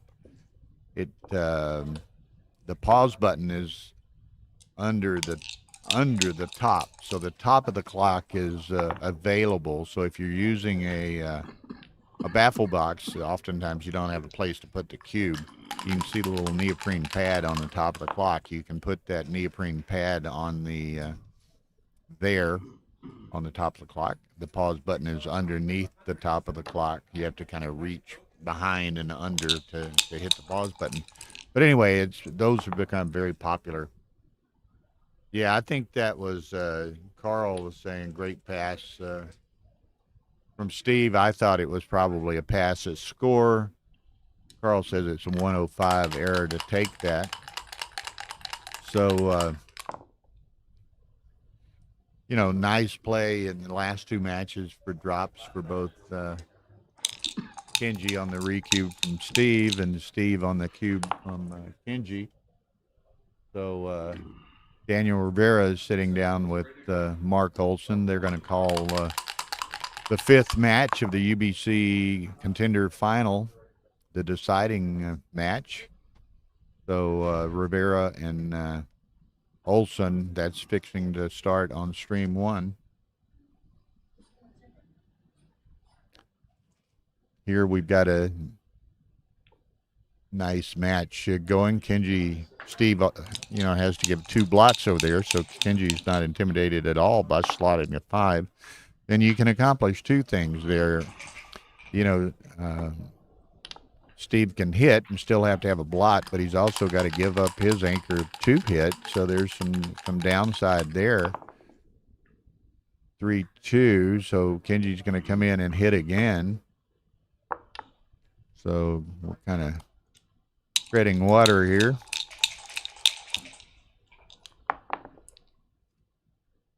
Ace 6, so Steve's a little disappointed in that. He doesn't hit, he doesn't cover the blot and home board. either home board, and now he puts a second slot in there. So this is 4-1. What a roll. Hits and covers the blot. Great best shake, perhaps, by Kenji. Steve comes in and can make the deuce point.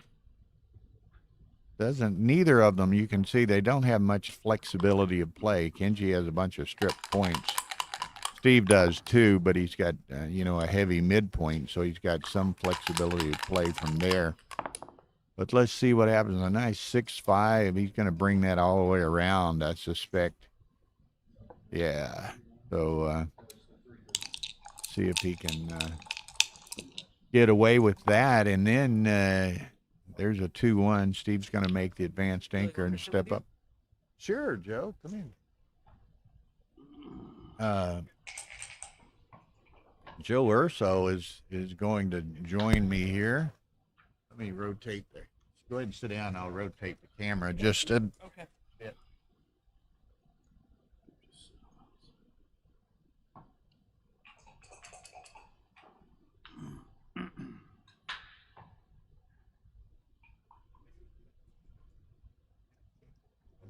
We're on the BGWC. Yeah, it's on Galaxy. Stream 2, Galaxy.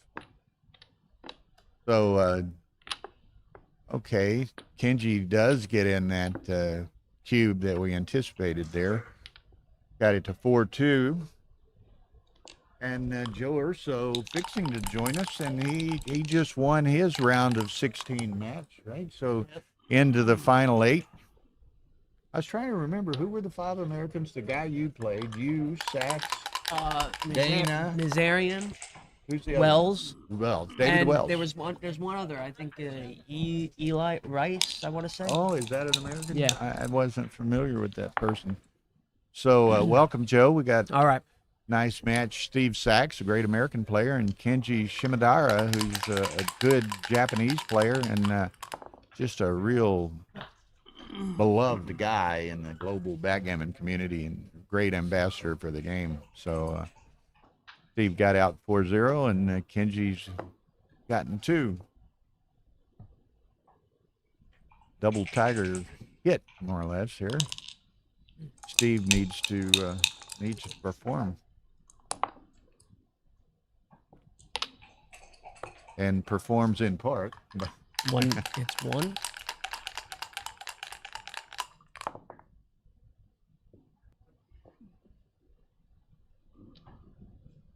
Wait. Whoa. That was Is that the wrong checker? There you go. Okay. There you go. I was confused as hell for a second. Yeah. He noticed it. You hit so. Now this will be interesting. Oh, can he hit the clock? He hit the clock, And so it's, it's a responsible move yeah. play. Steve's gonna let him correct it. Okay. Which is, I don't even know what you would do there if you moved the wrong checker. well, he made. Yeah, I mean, I guess an you illegal could. play. He made it impossible. I mean, I don't know, moving but Steve's Steve's checker. gonna- I wonder what the ruling would have been if That Arda would have been come an over. interesting one. That might be one I'll have to ask Arda Yeah. what he would have ruled. But Steve did the Interesting. sporting thing and allowed him to correct that That- misplay. And I think that's indicative of one. Steve's That would have guy. That would have been, yeah. I mean, because that could have been a huge advantage to Steve because he just put Huge. Steve's checker on the board on the 4-point with Steve on roll. Yeah. that would have been. But again, like I was saying, everyone likes Kenji. Carl James says always a good question for the attorney on the commentary. Yeah. I don't know what the rule is. I'm an attorney who likes to look at the rule before I make a. Yeah. I would think. I don't know either. Yeah. But Right. my knee-jerk reaction is he could have stood. Okay, as Right, a it's a- tournament. Okay, you're a tournament director, right? You My direct. tournament, You direct your legal tournament, moves. but you direct your tournament. Yeah. If your tournament was responsible move, how would you have ruled? So you would have left it on. So let's say Steve this is the finals and 100, whatever's yeah, on the yeah. line, right? And he says, hold on, right? Calls over the director. How would you rule in that I situation? think in a responsible moves tournament, you got to let it stand. Legal moves, you have to replace it. So Steve would have been on roll with a shake, nobody on the bar anymore to make the 4 Make point with the 4 Kenji point. still on the bar. Yeah. That would have been quite interesting if Steve would have called the director over. And I might have in a responsible moves tournament. I may have called the director and just said, hold on a second. Well, if nothing else, not because you're trying to gain an advantage, but just to make sure you're playing by the rules. Yeah. To ensure you're playing by the rules. Right? I mean, I may have called the director. But so that'll be an interesting one. We'll run that one by at some point. By Arda, if we get a moment. Well, Arda, if we get a moment, and Richard needs to. He could write a little article on that one. Yeah. He always is looking for article material in the magazine on rules and decisions. Yeah, and that would be interesting for sure. Wow. Okay. So all right. So now let's get back to the match. Get back. We missed a game here, but that was interesting. Interesting. All right.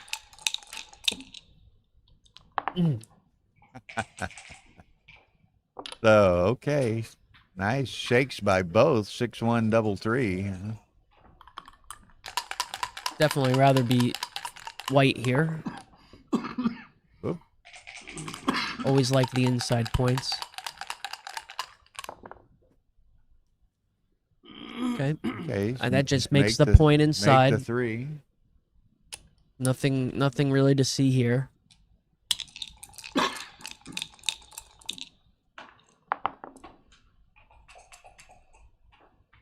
All right, Steve with a 6-2. I would just run the checker from that point. Run him all the way out. Yeah, you don't want to give up Got nothing bit of else. structure you've made in your side of the board. I mean, maybe there was a thought to 13-5, but I think just running the checker was fine. I like this play. Don't want Steve to hit with the man on the 15, and he does anyway. He runs his outside. Yeah, that's the run right in the hit. Yeah, that's the better play. Put the second checker in the air. And if Kenji dances here, doesn't, so he's going to make the 18. Yeah. So we play just on. A normal holding game now. If Steve can consolidate the 2 checkers there, I would make a point, I believe. Yeah. Carl James is funny.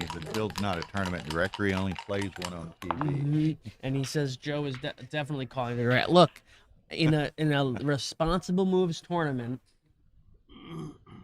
that's what they have rules. This for, is right. I just let the director make the call, right? And you don't really care how he calls it. You accept his decision, but that's what you have directors for. Yeah, I say that, but maybe I probably would have just moved the checkers, but I don't know.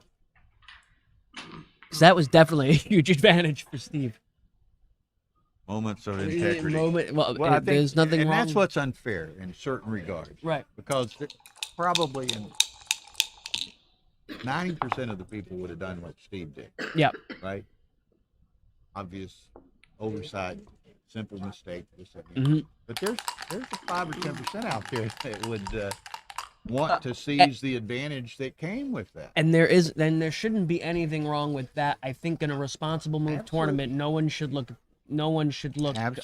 ill toward on something like that. Absolutely. This is a responsible moves tournament. You move play the by the checker. rules. Yeah. And if so I agree. Totally. Okay, so Steve's clock's running, so Steve's thinking about a double. Contemplating a double here. I would not give this cube with one man still back on the 23 point and a blot sitting on my own deuce point. So if you hit, you have to cover. So that's what, 6-6? You hit and cover, and you're totally stripped in the outfield. Yeah. If you were to miss, then he easily escapes probably that checker. And then you're on the defensive. 1-3 covers, but then still Kenji has chances to come in and hit. Yeah, the with a threes fly. Threes, one of your hitting numbers. It's threes, which is duped, and of course he rolls the. So this three. is and a step up for sure. Yeah.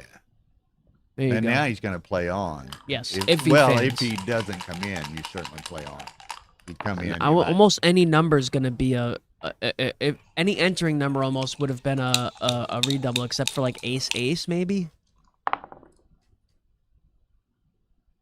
Would have been an original an initial double. Excuse me. How about I like sometimes breaking the 7 here because you get 3 active builders for the 4 and point. you block the double 4. But I could see, I mean, if he enters on the ace, you want him locked in too, so there's that. All right. Okay. Now we just double. Second checker sent back. He lifts that one. He could have stepped up, but then Hey, we just double this now and drop, right? Yeah, I think you got to let this go. I'm letting it go. Yeah, I think this is a drop. Now Sizable too. This is for the viewers' benefits too, but while you're trying to go to sleep later tonight, sometimes Yes. you ought to watch the earlier match that I did here on stream 2. David Wells and Nevzat Dogan. You need to watch that. Oh, you want us to go to sleep though? And that'll keep you up. Okay, It's yeah. exciting, and it's entertaining, and I think it's some very instructive cube play. I mean, David is a phenomenal player. He is, and it's kind of interesting because, and even Carl James has been watching it. He had commented too that he didn't think that David Wells was that well known necessarily, but he's a incredible player. Yeah. And maybe he's under the radar a little bit. Certainly not by elite players or money players. Yeah. He's in there, right? So if you know, you know, kind of thing. if you know, you know. And that's one of the reasons I selected that pairing. I knew that David Wells Nevzat was going to be a great match. Yeah. And it was. I think we're taking a little break here. Kenji stepped away or something. Second a break. So I'm gonna So who do you play? There was another two guys I didn't play the winner of the Eli Rice. Yeah. And somebody. and that's tonight, huh? That is 10 p.m. 10 or o'clock. I'm looking for it now. Looking for the brackets. Let's see. Where's the bracket? Brackets. Here you go. So while we're killing some time, we've got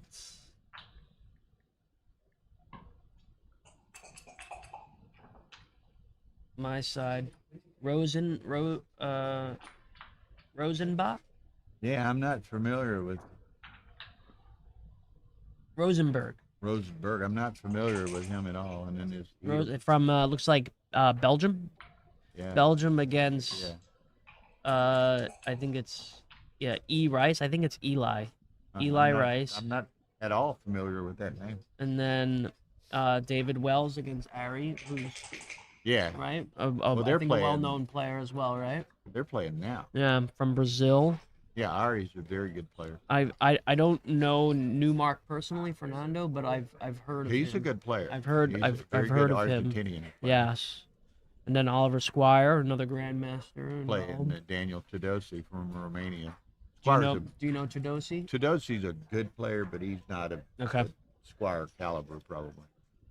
And then Dana against Riskin from Ukraine. You know Riskin. Yeah, again, Dana's going to be a heavy favorite there.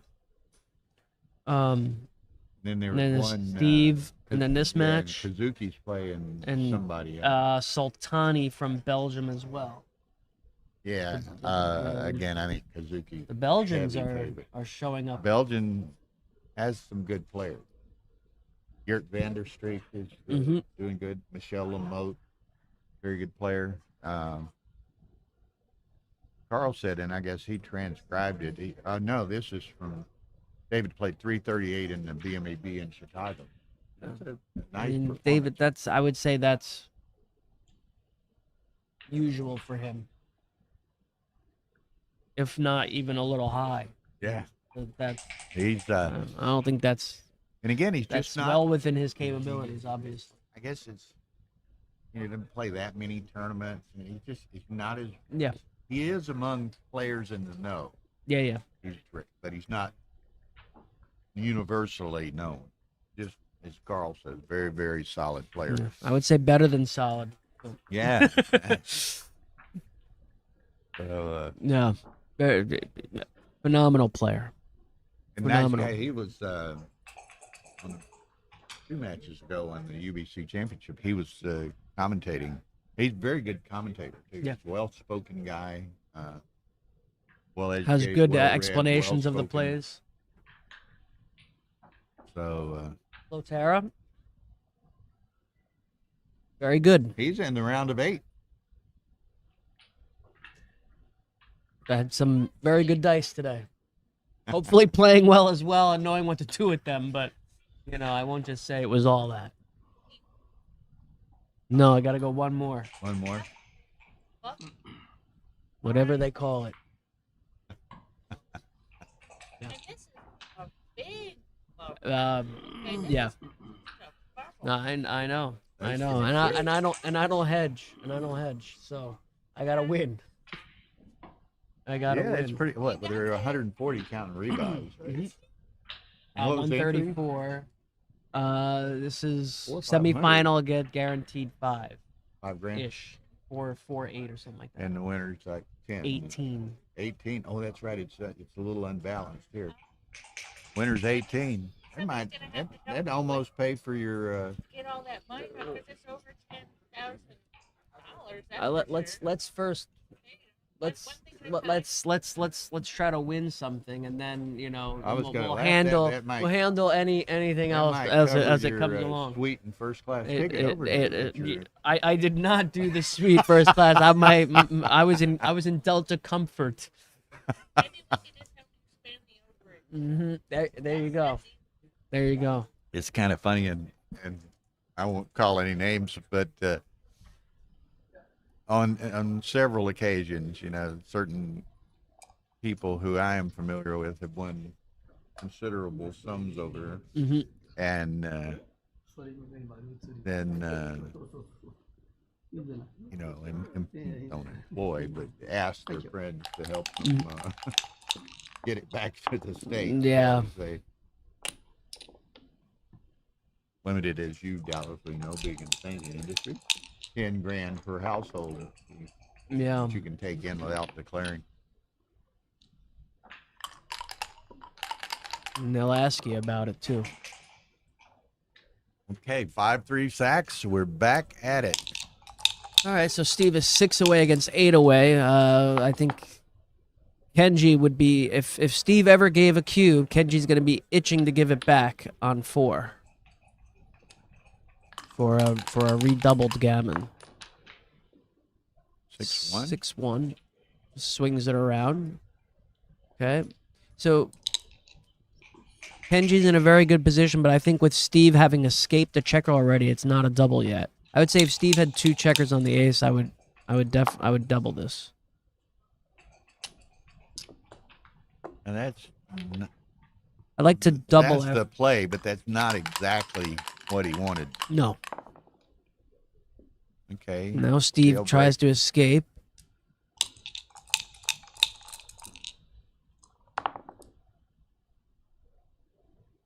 Make the point. Steve doesn't hit. But I think Steve's up in the race, I think. So safety and to the 4. Yep.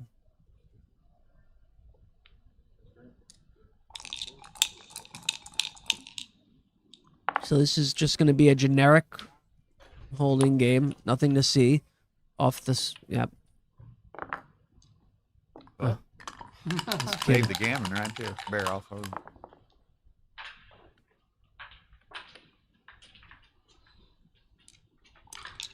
All right, so the race is important here for what Steve's gonna do. I guess Steve's he's well up. Steve's one of the quickest counters around. So Well, from 62, the eye test 77, and 87, 60. Oh, well. 105, 107, 113 for white. All right, 113 for white, and that's 65, 32, 97, 115, 121, 124. Okay, he's up 11. White is up 11. So I guess that's the play. Up 11, up 4 now. He's got no double, only up 4, right? Yeah. He should know this, right? I think if he just did the count, Well, unless you our just did count's the wrong. count, and then you can keep it running from there. Yeah. For a few rolls. He's up 4, right? Unless we miscounted. Maybe we miscounted. Well, what do we got? 856, 52, 108, 10, 16 on blue.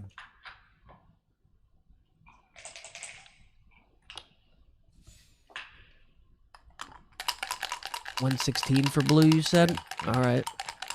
I'll try to count this again. It's 48, 59, 69,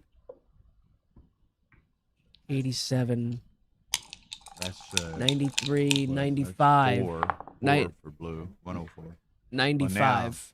There he, Okay. if he had a Now market, it's he over. lost the market. So it was 95 to 104 was 9 pips. then- That would have been close to it. I think that's close to a double then. Yeah, but then he rolled boxes. Yeah, well now it's a drop. But at 9 pips, I probably would have I probably would have doubled. Yeah. If Okay, our so count was Steve right. didn't even, he only had to reach for it, and Genji Yeah. passed that one. So I on those racing cubes, right? I like to think, what's my opponent's point of last take? So if I had 95, my opponent's point of last take is round up to the next round number, which would be 10, and add 1, so 11. 11 would be the point of last take, and then I think, do I have more than half of that? Right. Okay, if I had Those are 6 some- or more, 6. If I'm up 6 or more, then I can double. So up 9, I would have given it. Yeah. Good rules of thumb, and of course they're Always adjustments. and always some recognition. Score, of course. Oh yeah, then you start doing your The other- any adjustments for score,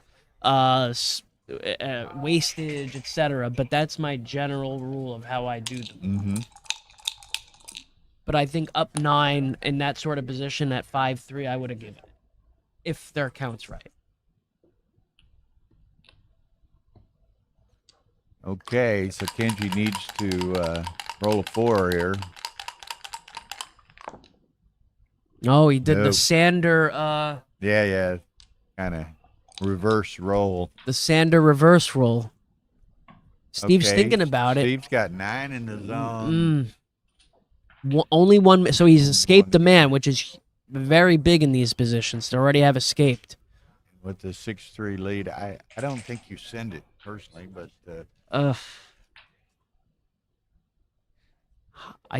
I think I'd wait just because of the I'd score. wait. If it was even, if Yeah, it was even exactly. score, I'd give it. That's a good roll. He escapes. Now he just has to. nice roll. Bait a Wasn't 4. constructive, but it wasn't destructive either. So Nope, gets it. So now we're gonna have a play long on- game. Yeah, we have an A longer extended game. for a while.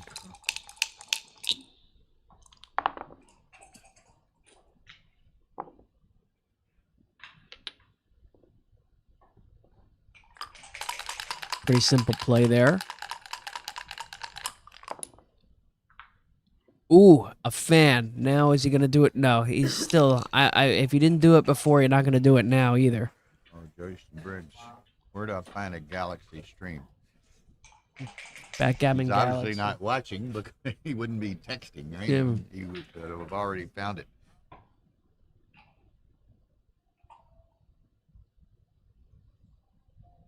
So Steve's still thinking about this. I would not double this with only 2 points in my board, up 6-3. 9 numbers point on, or maybe 10 numbers point on the head. He's gonna give it with 10 numbers to point on him. I wouldn't have doubled there. But Steve's being aggressive here. All right, and then you bring down Here comes the aggression. All out blitz at this point for Steve with the ace point made. Kenji looking for a 5. 4s will do as well. N hits inside, and now Kenji's going to be itching to give this cube back. Absolutely itching at 8 away.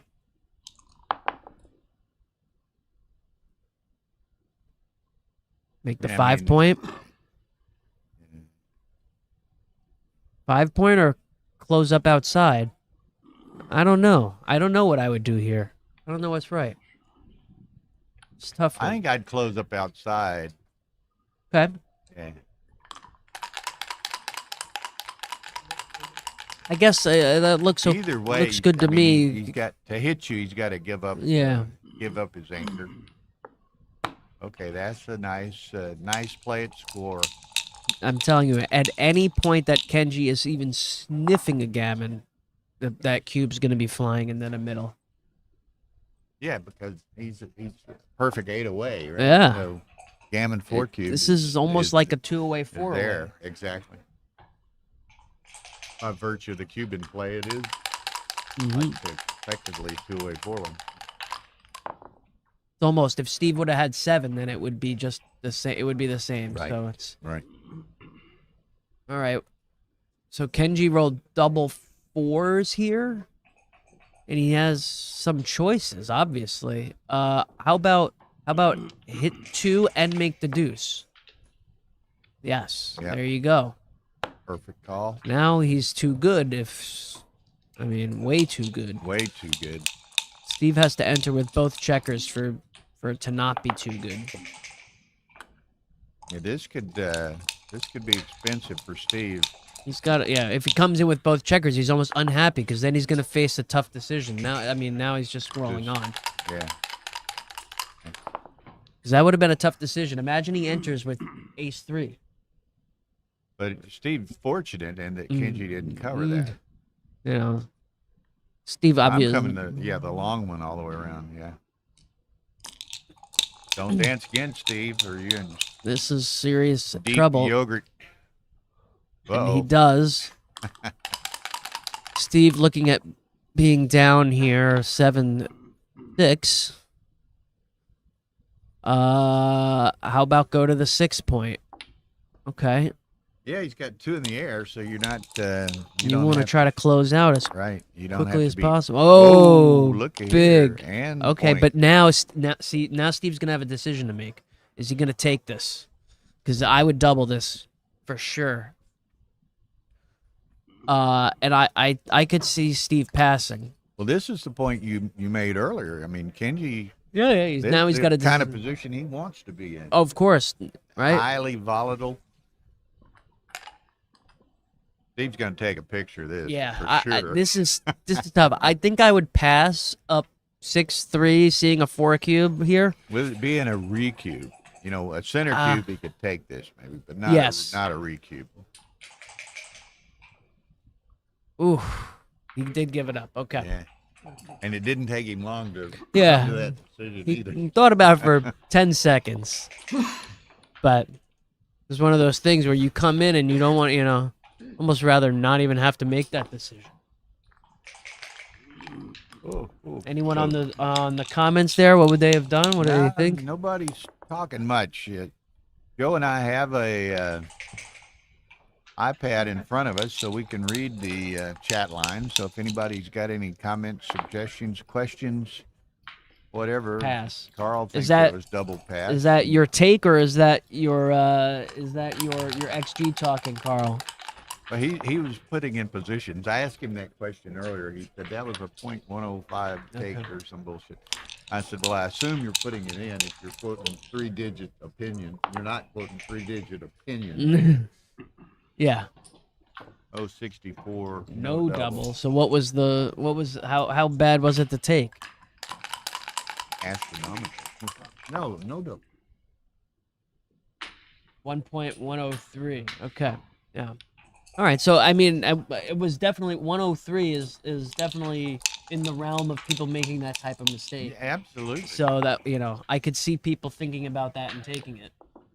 For sure. For 103, it's not like an insta pass. You know? You know, there'll be players here that make much bigger mistakes. I make much bigger mistakes every time I turn around than 103. So, you know, there was definitely some thought going into that one. Yes, sir. No. But thank you.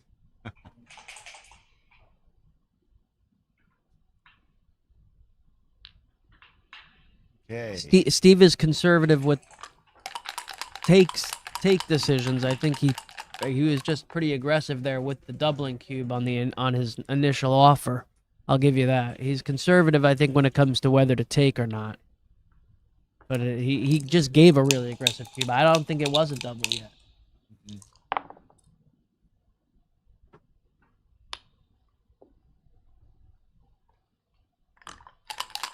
But Steve's usually right, more so than me. That one I would have disagreed with. Okay, 5-3. I think 5-3, yeah. I think we hit. Hit. Now, ace-5 game for Kenji is not great. No. Right? But it does allow him to hit pretty yeah. freely. The goal would be to not have the ace-5 game, right? The goal would be to hit, and if you get hit back, then to try to make the deuce or the 3. Right? You don't want to play an ace-5 game because it's basically two separate games. It's not really a back game. It's a holding game and then an ace point game. It's not a double back game. So, Okay. I always do whatever I can to get off the ace-5 game. Don't want to play that. It's like in Living Color, homie, don't play that, you know? Okay, so it's reasonable, I think.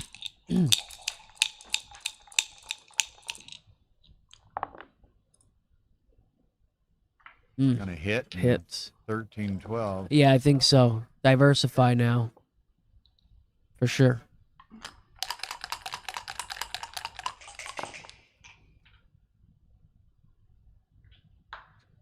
All right. Well, you know, these are hard. I would come in on the 3 and maybe hit with the 5 again, just to. There's nothing wrong with random hits in these. I'm coming in on 3 and running out. But You're running out. I mean, no. Okay, I thought there was the extra spare on the 9. I guess so. If the spare was on the 8, I would have hit. yeah. I didn't see that initially. It's not. Well, I guess Steve just makes the bar. That's a decent shake. Yeah.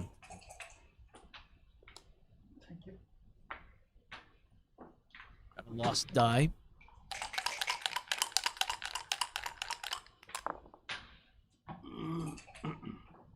Okay, immediately I think we make the 22 point, right? I don't know. I don't know about that.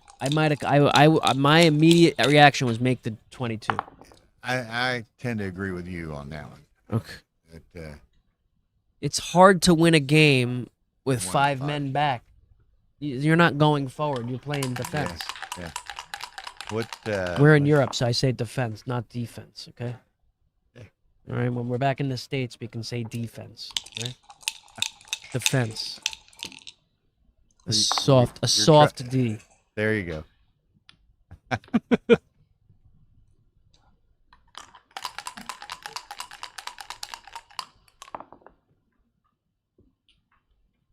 Now we make the 5 point for sure. Again, with the 2 anchors, he can do this sort of. He can be a little bit more aggressive. He's just going to have to play to 21, I think. I agree. And Kenji's going to attack it. Wow. All right, well, that makes the manner that he wanted to attack it. But 1, 2 down. 2 down and then to the 5. I guess so.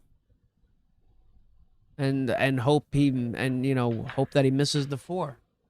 Then you can maybe start thinking about going forward.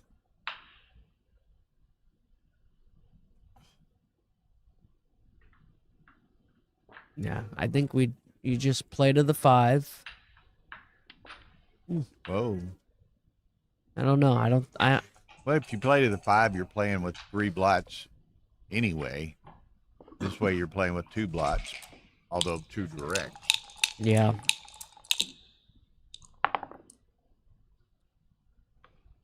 Just hits.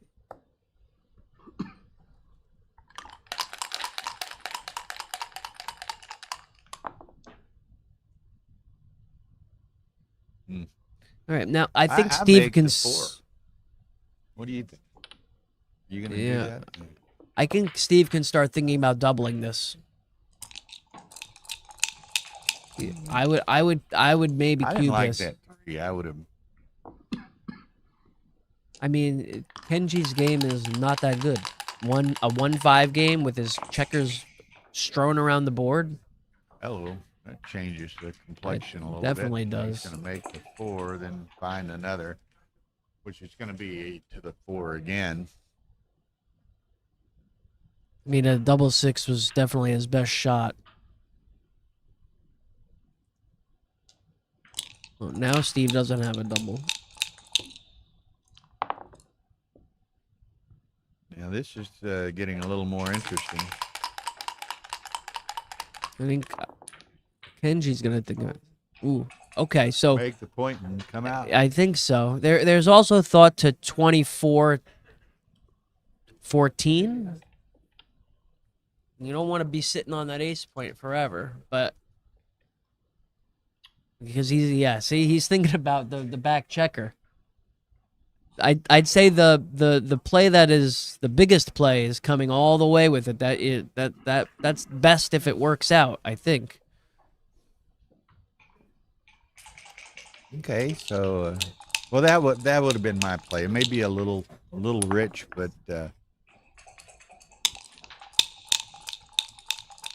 That was a tough play. you're right. I mean, he's gonna want to try to recapture that 20 point if he can. Yeah, he's desperate for a 4. 4 would be an ace. An ace would be big. Ace or a 4 is what he's looking He for. wants to either make the bar or make the 20. 4, What is 4, 6. 4-6? So you make the 20, and then what do you do with the 6? I think you hit. I think you hit also. Right? I think. I think you hit. Yeah. I mean, making the 8 doesn't do you that much good. I think hitting here is pretty clear. Okay. Absolutely.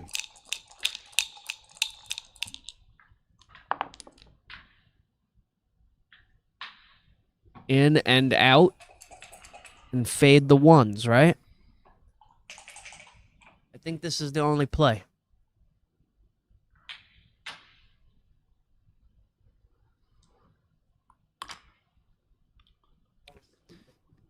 Kenji looking at the cube, aces and 7s. So that's what, 11 and 2, 5 and 3, 4 is 15 numbers hit. But some of the hitters don't cover the ace point as well. And You got 3 men back. I would just wait. don't see it. I'd wait. Yeah, I agree.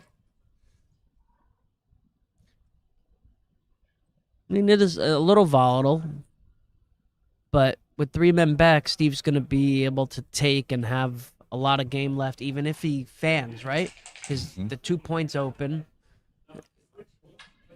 You Yeah, know? I'm agreeing with everything you say. I don't think he has it, but for several reasons.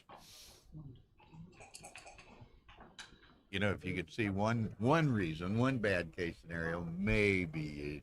Yeah. But if you've got 2 or 3 different bad case scenarios, then If the ace point was already made, right? Let's say Right. the spare on the 4 was on the ace, maybe then. maybe then. Maybe. But, But I think there's too much. Some of your hitters don't make it. I mean, 1, 6 and 1, and ace, ace, and ace 3, right? Make the point. So 3 out of your 15, or I guess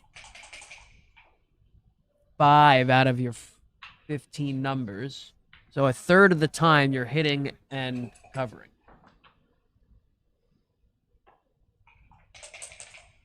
I would not give this double. Let's see. But he is, and again, he's got plenty of time, but he invested quite a bit of time in thinking about that. Fours? Fours. What do we do here? I guess we come up and we safety everything else.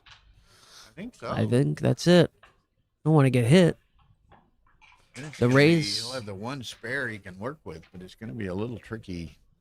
Race now seems relatively up in the air, right? So Yeah.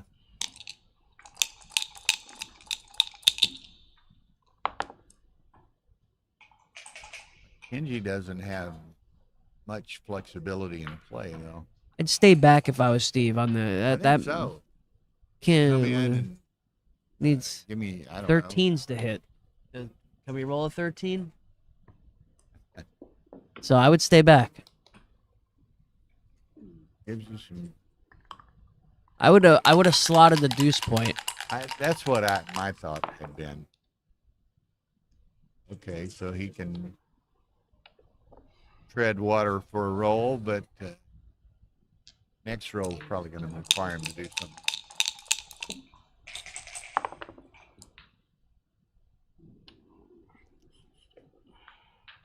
He's gonna block. That's probably right.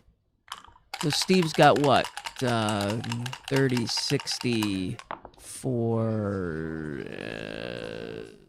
72. 72 and 22 is 94 and 18. 94 Said Blue and led 18. 106, 112, according to one guy, which was probably before that roll.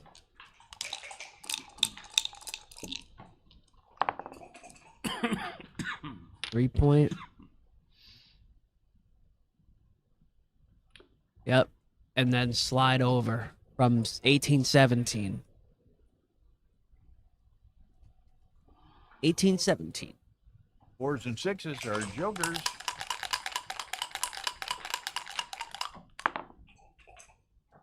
Three twos. And if fours and fives are jokers, right? Was it? Fours and fives would have been jokers. Sixes are blocked. Yeah, you're right. All right, now we got 20, 40, 60, and 42 is 102 minus 4. 98 for blue. 98 and 20, 50, 63, 85, 85 and 17. 102. I count like 108, I guess. But my count might be off. I count 10 pip difference before the roll. But I could be wrong. That was quick on my white count was maybe too fast. Yes. Good. 98, 108. I was on. Okay. So Steve was down 10. Okay.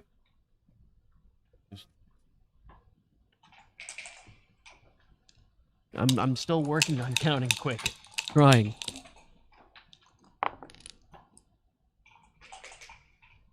All right, so make the point and step up again from the back. 7, 8. Now, leave sevens and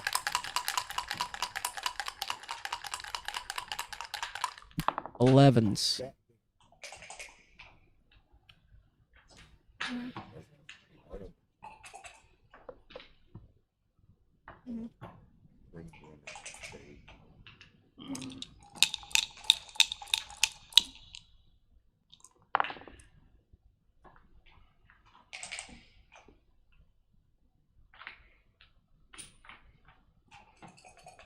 I think Steve is still down with the contact from 6 away.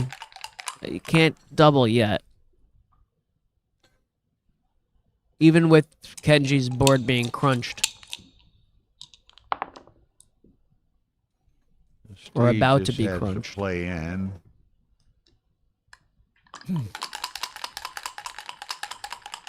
Steve was up, he would have cleared the point, but it would have been a disaster if he did. Just run, I guess. I think so. With your race lead, Let's 9 numbers point on you. 63, 85 for white. 42, 40, 38, 16, 24, 36, 58, 53, 67, 75. Blue. 75. Yeah. 75 blue. And what'd you count white? 83 was it? I don't know. Down. 63, 85. Yeah. 85, 75. All right, so I would not double down 10 pip. 73, 85, Sam says. Down 12 pips. I would not double, even with pick and pops. Wouldn't do it.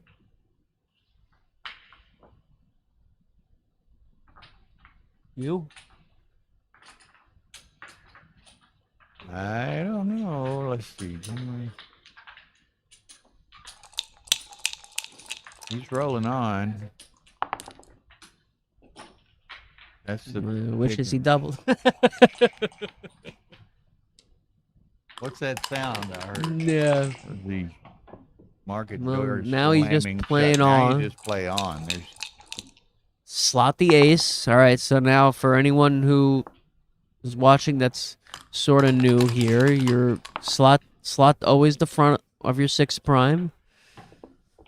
Unless your opponent's got a prime that you don't want to be behind either. But here, Steve has nothing to worry about, so he's just going to continue to slot the ace point and try to pick up another checker.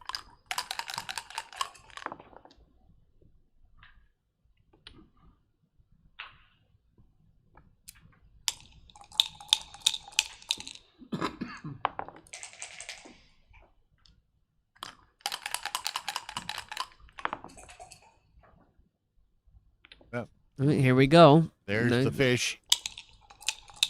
See, Steve's reel can catch it. Nope.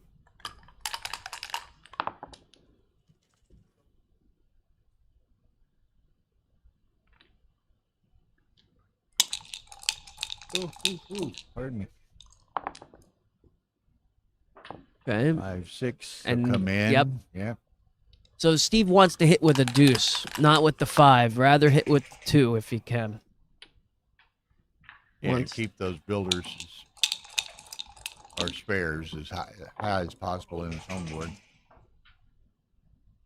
1, 2, 3.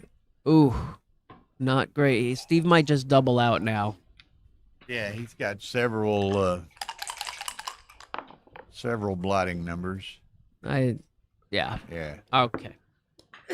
Okay.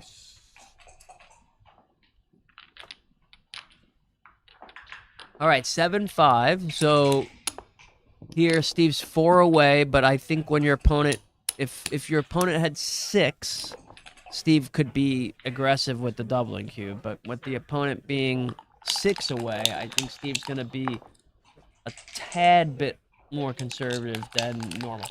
Yeah, I see that.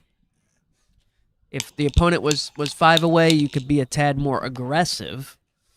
But here you'd be a tad more conservative, or at least lean toward just normal cube action. At 4 away, because a gammon is very good for you, obviously, when you win. You know, it's kind of interesting, and I'm just thinking kind of philosophically regard to these games. You know, sometimes games, and it's not always the function of the players, but sometimes it's just what the dice give you and how matches develop and so forth. This match has been very competitive, but it's kind of been just a boring match, you know, just because the dice haven't given us those dynamic games.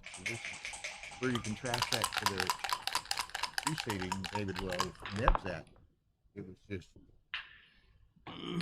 wild, Joker after dynamic, anti-Joker, volatile, and Joker. Yeah, it was just terribly exciting and interesting.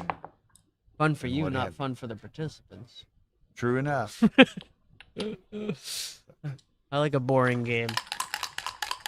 But I You're on the win. top side. Yeah. So 5-1. I would I make just the anchor. 18. Or 5-1. I'm looking the other way. No, I'm no, no, sorry. no, no, No, no. Just make the I would anchor. have made the 18, but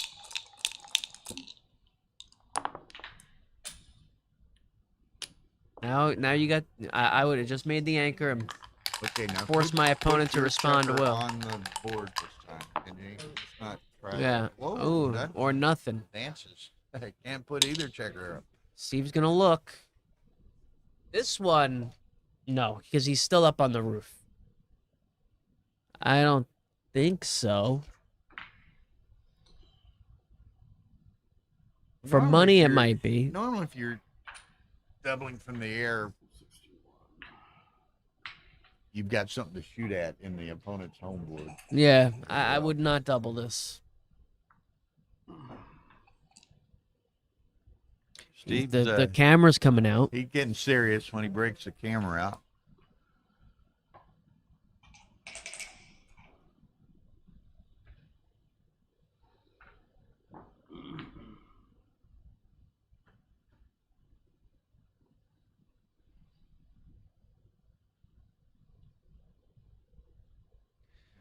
Okay, so I wouldn't double this if I'm white because I got 3 men back, One of which is in the air. one of which is in the air. We have the same board, okay? The hit would have to be off the roof, right? This is not a direct hit. So, yes, the opponent has 4 blots, but you've got 3 of your own as well, and the score. Yeah, I'm surprised he's spending as much time as he is looking at this. Okay. And he Rolls on.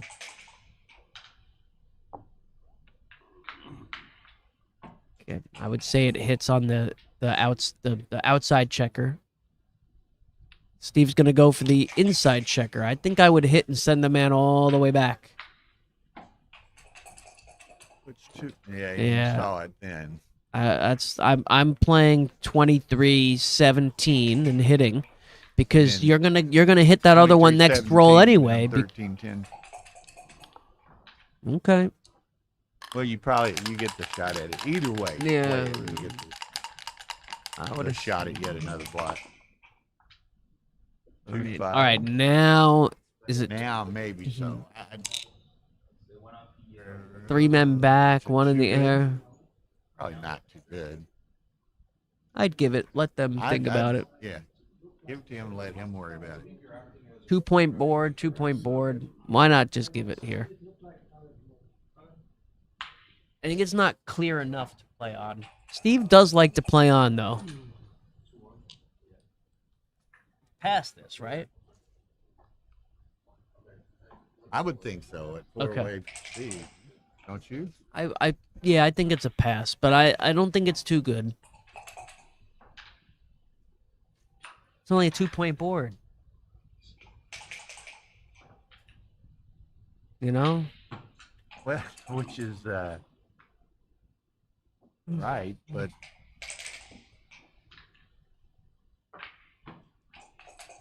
He's kind of counterintuitive in certain regards. I mean, is he thinking that it's not huh?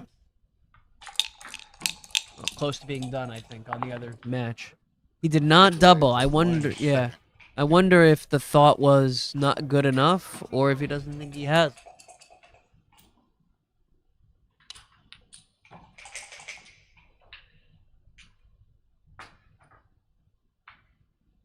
How big? Come down.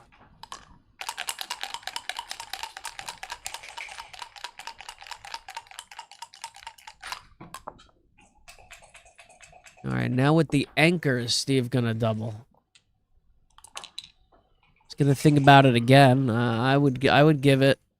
It's got the anchor. Why not?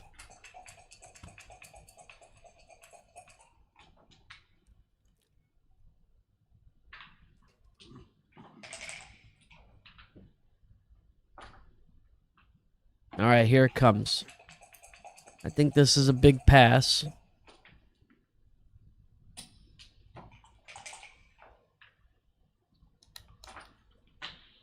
Okay, and he does pass.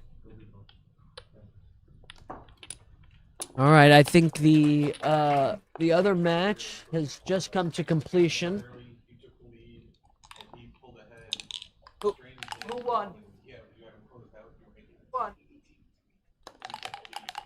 ZZ is the winner of the UBC Contender Tournament here in Monte Carlo. Congratulations to ZZ. One of the world's best players with a well-deserved victory. So congratulations to him. Well done.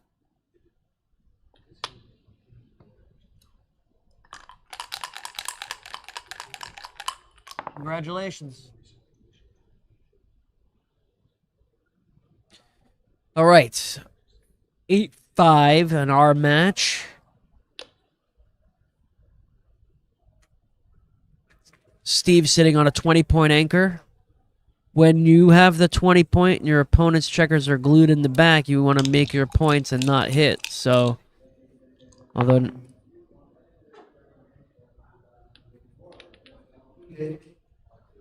And the whistle of contenders in the challenge, I will give what you leave for the title of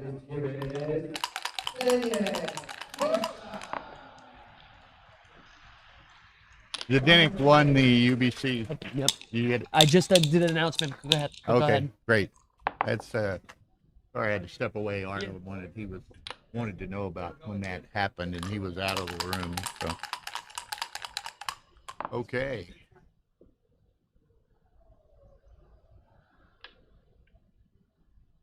As our viewership should now climb. It should. Come on over. Back. Make an announcement on the other one. Come over here. Hey, Daniel. Tell them that we've got a good match on stream too right now. Steve Sachs and Kenji. You can tell those guys to come this way. No, you announce it on the stream for other people to hop over from one stream to the other.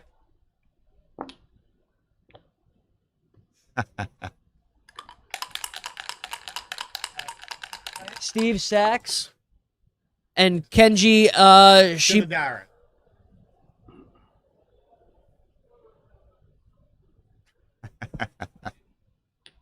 Okay. So while I was away, Steve obviously cashed that one game. He did. Yeah. He did. Kenji wound up making an anchor on the ace point, and then Steve cashed it went out. ahead and cashed it.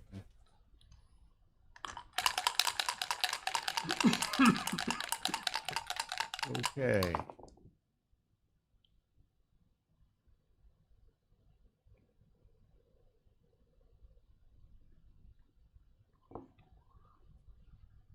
Gonna leave the fly shot with the with the 7. blotted with a point blotted in Steve's board. There's the And there 7. it is, and So you gotta hit Steve's it. for sure gonna hit it with a better board. And if Kenji misses, he just plays on.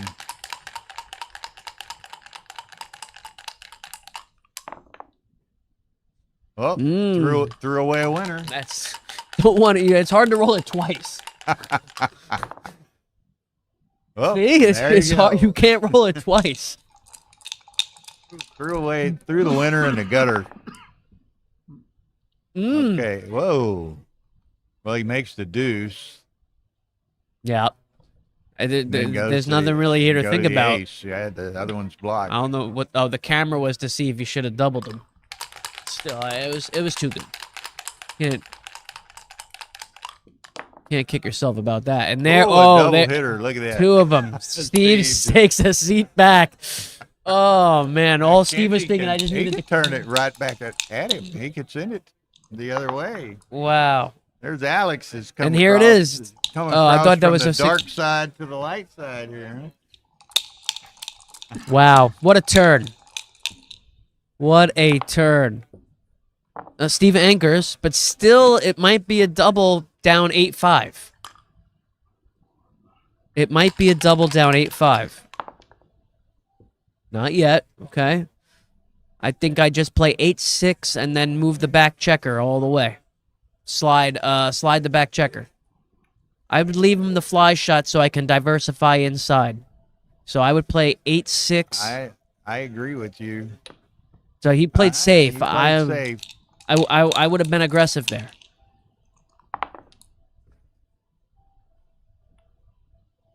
Steve's gonna have to. Oh, this is double the for cube. sure. This is the cube For sure. You get too much volatility. No. He's gonna roll. Wow. Oh man, 6-4. Wait. Wow. Okay, so Kinda got away with it. let's think about this. How about 8-2 and then 7-3 hit? He gonna play completely safe? I think he's looking for the safe play. He's gonna play 7 and yeah. So he can double because of the next time? 5-point board. I don't know. I think he should have doubled him. That I would have roll. doubled the roll before and then hit and went for gammon. 6-3. So you just got to play the one checker on around. Eh? Now with only 2 blots instead of 3, maybe it's not a double, but with So the he's 3 going to blots- play 15-6 here, probably, huh? with could play 20 to 11.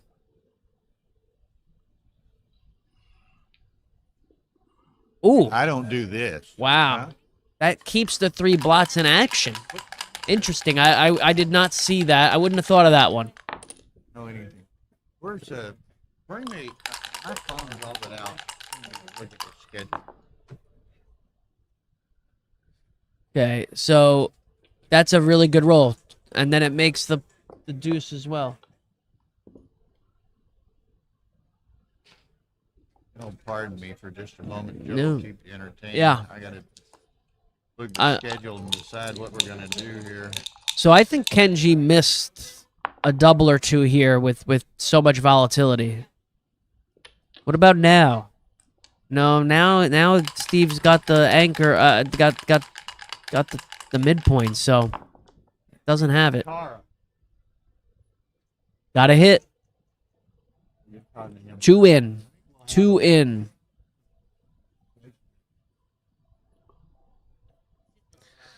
Eight, 3, 8, 4. Yeah. 8, 3, 8, 4 has to be. To me, it has to be clear, right? I'm Hitting. sorry, Okay, I've been distracted. there you go. 8, Yeah, 3, 8, 4. Now, if Steve fans, it's too good again. Does not Whoa. fan, so it's not going to be too good. I would double. I'd double this in for a sure. heartbeat. Have to double this. Just in a heartbeat. Make Steve decide. And I don't think it's an easy decision for Steve. Up in the race, 5-point board. Yeah, I would have think doubled he, before, Dice Man. Yeah, Come I on, think man. he ships this, and Steve's got to drop this like hot rock. You think so? I'm not so sure it's such an I easy think drop. so. Not so sure. Now it's Who's got 94? 94, Who has 83. 94?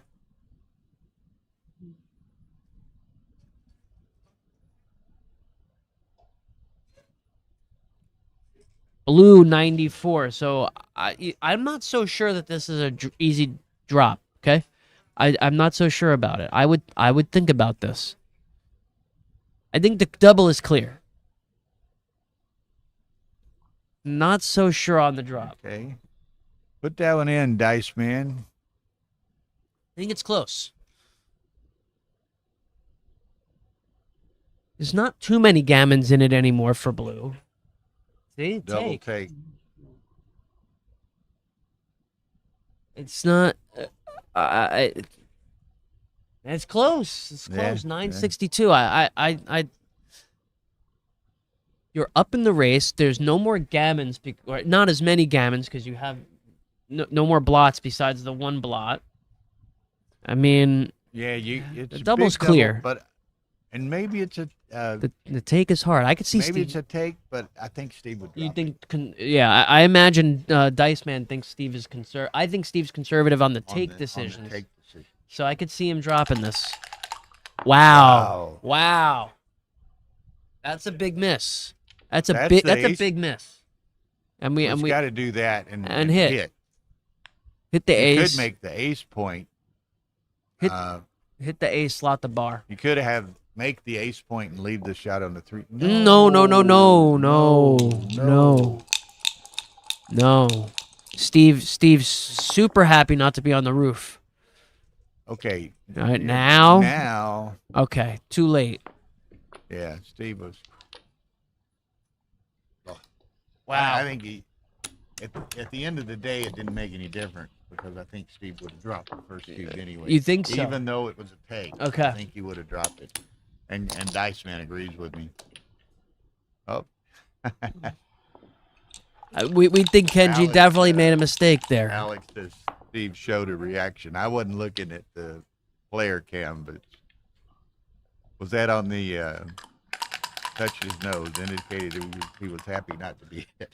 That was I think tell, a shocking decision not to hit there.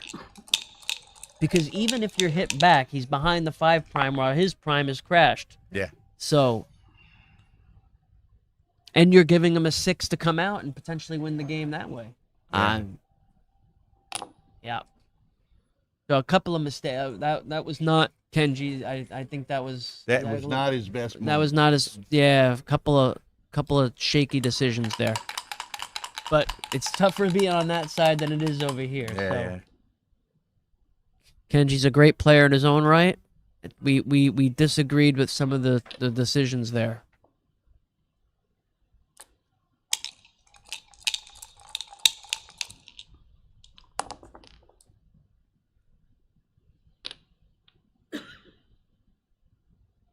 Well,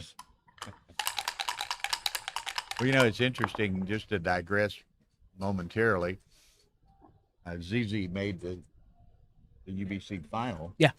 After losing in the Contender final 2 years in a row. Wow. He finally Over the got hump. over that hump. And now we'll later in the year play. He's a worthy Mochi. champion. Absolutely. And I would say, Mochi probably is a slight favorite, but not- ZZ can win this. Yeah, I totally agree.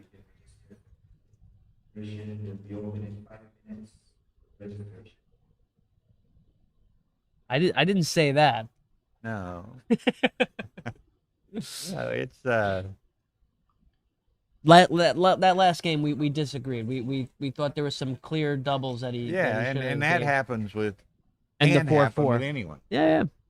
and certainly It happens. with ourselves. Oh, so I've never I've never made a mistake. Yeah. Speaking of that, Yeah. did you see there was one match? Might have been before you got here yesterday in the quarterfinals of the UBC playoff deal. Yeah. And it ended up, it was this one game, or one match I'm talking about, was a one-game match, right? But Michi played a 0.00. One game match or One-game match, he played a 0.00. And lost.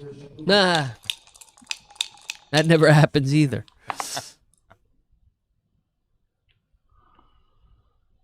And then safely, and now Steve can think about the doubling cube here. Even though he's got 8, you're in a type of position when you have 8 that you could think about doubling if the And Kenji's 5 away, so you've got a little bit of protection there. yeah. So Steve can think about this. Depends on the race. He's got plenty of time to clear those points. If he's up enough in the race, give it. I would, 20 pips. Oh, really? Kenji just Lives drops. in Okay. If that's the one, was it you telling me? What? Were you the one telling me about the poker player, the lady that lives in Austin? Yes. Yeah. Was that Liv? Yeah, Liv. Yeah. What about her? Tara was just talking about it. She said Tara didn't realize. I guess she met her or was talking to somebody about her or something. She has an astrophysics degree. Yeah. Perfect.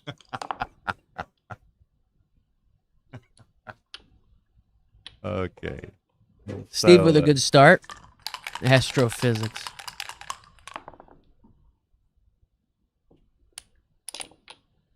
Ah. Tara saying that. Yeah, she's Liv Bourret or whatever, however you say it. Carl is here playing in the backgammon tournament. Yes, I played her yesterday. First round. Yeah, in the rebuy. Which I'm glad I did. There's a bunch of poker players here, apparently. Yes, I played another poker player too, and Manfred Sierke. Oh, is he an astrophysicist? I did not ask him. He might be. I don't want to. So you think Steve here is going to think about another double? Okay, hold on a second. Steve might. What does Steve have here? Okay, well now he's going to pop. Yeah. Now he might get a gammon, so no double here.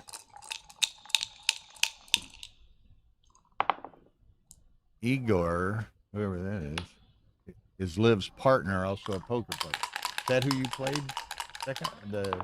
Igor. No, I played someone else. No. The guy that you played second is Manfred Sierke. He's apparently a good buddy. He was running with He's German. Arkady Sinise. Okay. German You know and he's it's Ukrainian, right? Yeah. You know Arkady? I don't know Arkady. He's a very good player. He lives in the States. Primarily plays poker. But he won the first ever Wait, who Longhorn plays Classic in San Antonio. We got a bug right here. Arkady, yeah. Got it. I didn't kill him. I hope I scared the mess out of him and he moved on.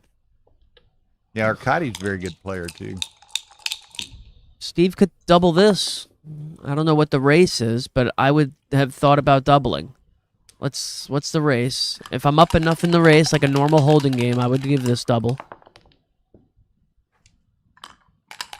So, what has he got? 62, 64, 68, 68, 76. Pretty close. 85, 105, 115 for blue. 5 pip difference, according to Alex. So no double then. But these are positions where I'd be counting the race and seeing if I can double even with 9 points. 6 and 3. Yep. Yeah. How about now?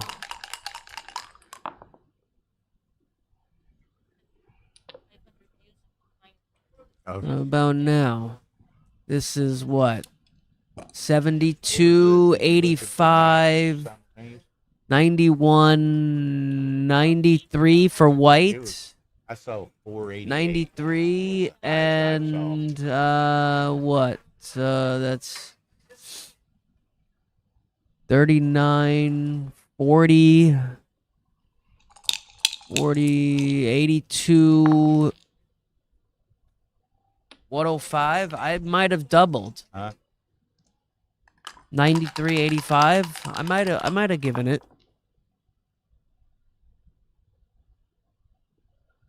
I like to be aggressive in these situations, doubling. I don't know if 10 is enough here, but It's an advanced division, but yes, for the Monte Carlo Open. there was an intermediate division. Yeah, depending on Vinny, there are 2 divisions, championship and intermediate. So Now Steve's gonna think about it again. He had 93 minus 9, I think. He's got what, 84? 84 to 83.98. I think I would double this. Up that many pips. This is I mean you have to leave the shot, then the other person has to hit the shot. I think I would double up this amount. No, it's just you usually don't. I think they're kind of treating her right. You normally don't get a glass of wine. That's very nice. Rim, you know what I mean? Very nice. Yeah, but I'm just saying that one's filled all the way to the rim almost. You know. Okay. Just an ace. So that was a nice shake for Kenji in that he didn't have to break the anchor. Uh-oh. Steve not happy with a little sigh.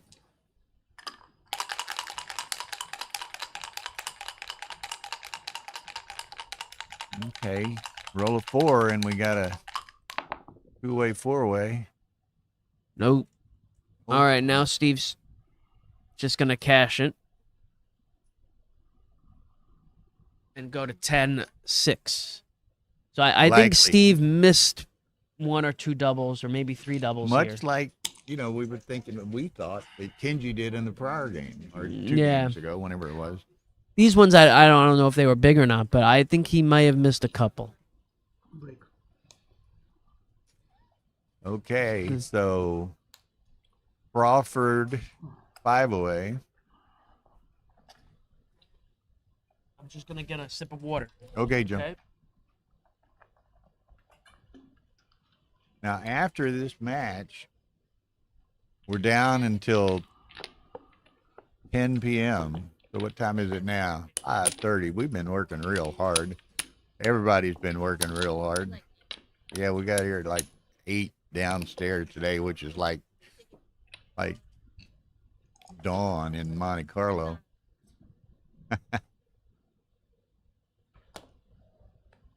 Yeah, Monte Carlo does not get up and start early, but Tara and I get up and start early, and we're typically the first one in and the last one out.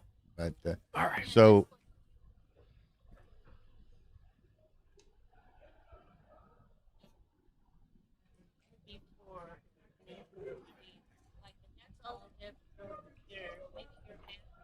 you might start at noon. Here at this tournament. Yeah, no, they start late. It's that European, the European schedule. Yeah. First round's at 2 p.m. Get your siesta in first. Oh, they like to sleep in. Yeah. Eat breakfast, go down to the beach or the pool or whatever. Maybe get a game of backgammon in at 2, and then go eat dinner. And then so you're.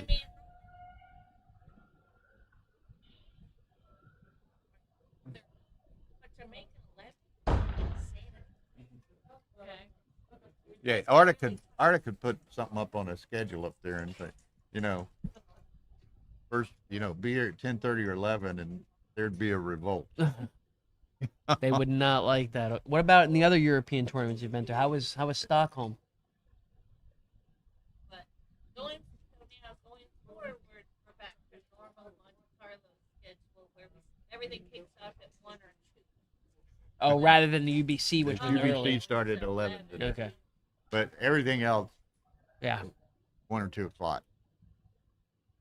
And then the 7:30 to 10 dinner breaks, right? And then Can you get a game of backgammon in at any point? Us? No. Can we? No, I mean, can we? Maybe. We have 2 spots. We have 2 o'clock and 10 o'clock. Those are the 2 times we can play. When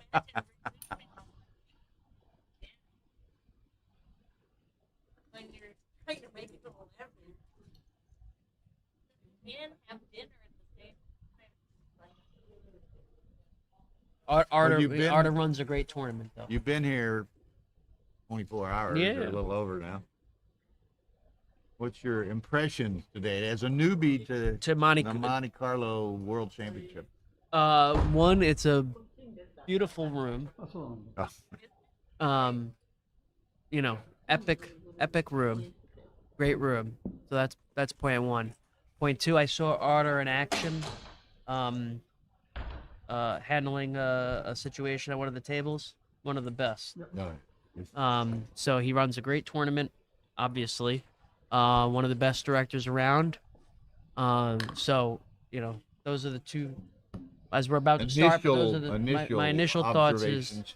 whenever I see Arter handle anything, it's always crisp, concise, clear, professional. Really, Firm really but well fair. done. Really well done. Whenever I see him, you know, handle any sort of problem. So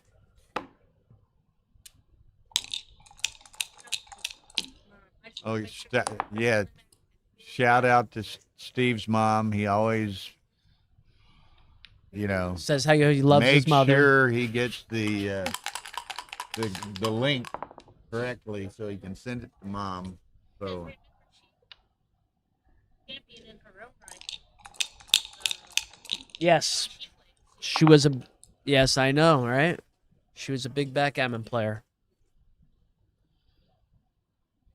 So So okay. Steve's good because so- of the genes, not because he doesn't, you know, he put in any work. It just all came from his mom. Kenji is beloved by all. Yeah. What is it? What's the say? Me, Kenji, eat sushi?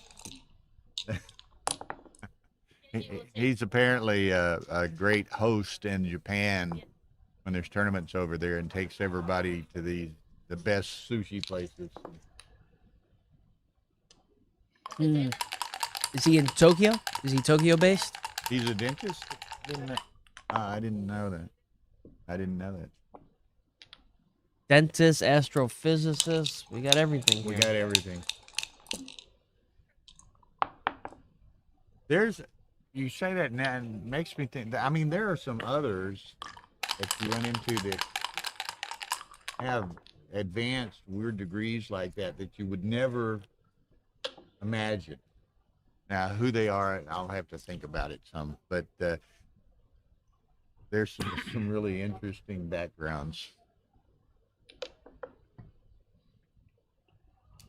You know, it's a game where you have to, you know, you have to be pretty smart, you know, to play it well. So you're gonna.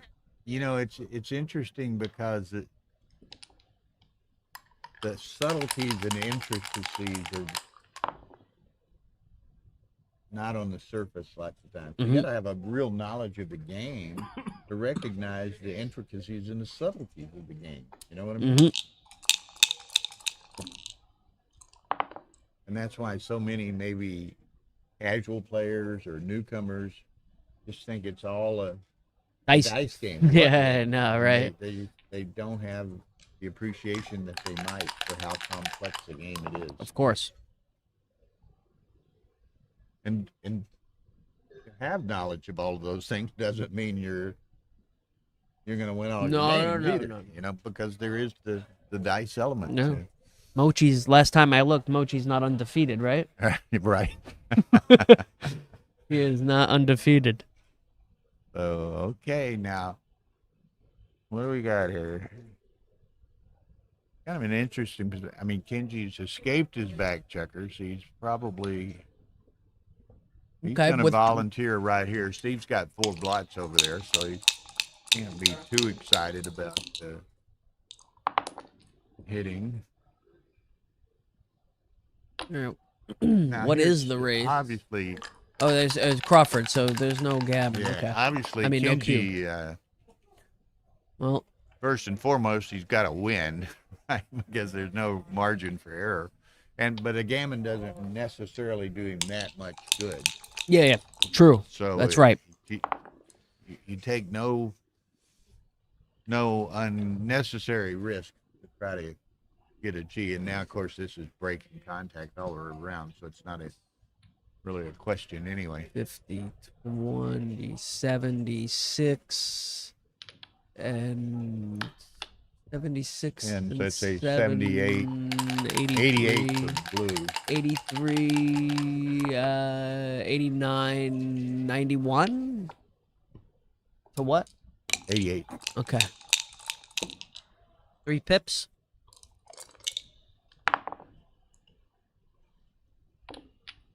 And then yep, to the 6. I like filling it in. Cool. So you want your So- structure to look like a Right. inverted triangle.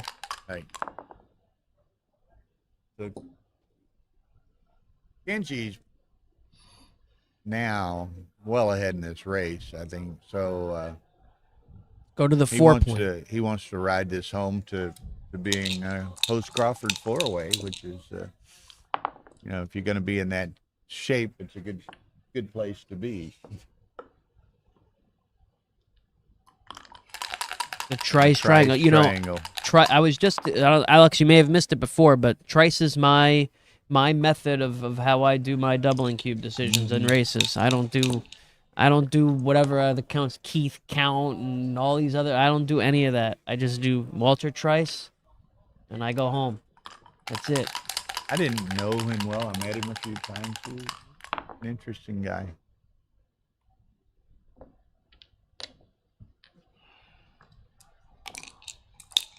Yeah.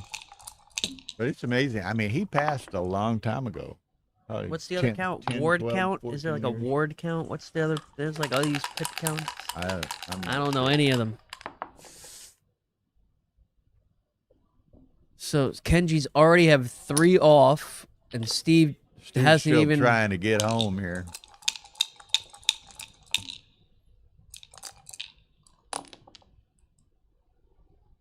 Steve hasn't rolled well coming in here. So, Okay. So it's so much for that. All right. So So it's gonna- 4-away yeah. post Crawford. Steve's got a free drop, right? And I suspect Kenji's going to give him the opportunity to take that on the first roll, or to exercise. Yeah, that yeah, on and the he first should. roll. It would be wrong not to. You can start to play those kind of games if if you had 8, then you can wait and see if you can force your opponent into making a bad decision. But when you're even away, I just double immediately, and it's always right to do that. I believe so.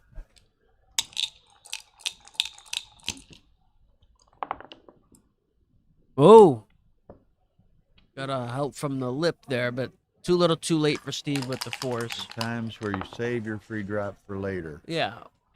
Here, there's not much saving, though, because it's only one more game after this, so.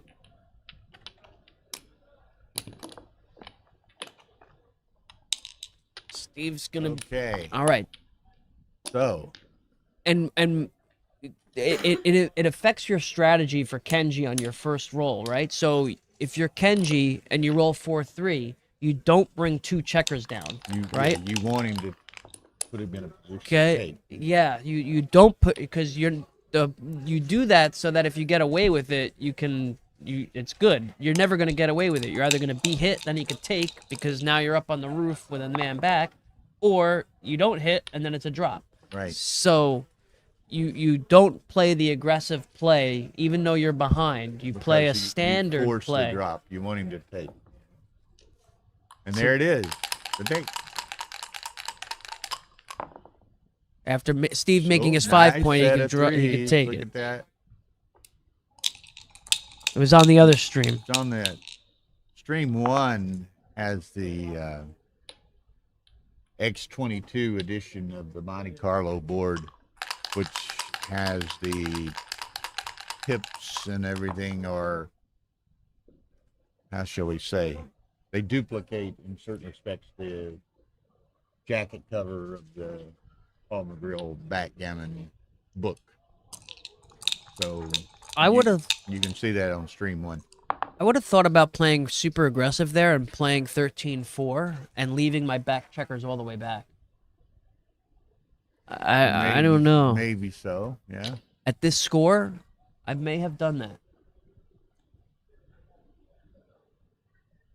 Kind of complicates Steve's life. Yeah, I mean, imagine if he misses off and then you're making the 4, right? Now Steve's gonna be super scared to do anything the rest of the game.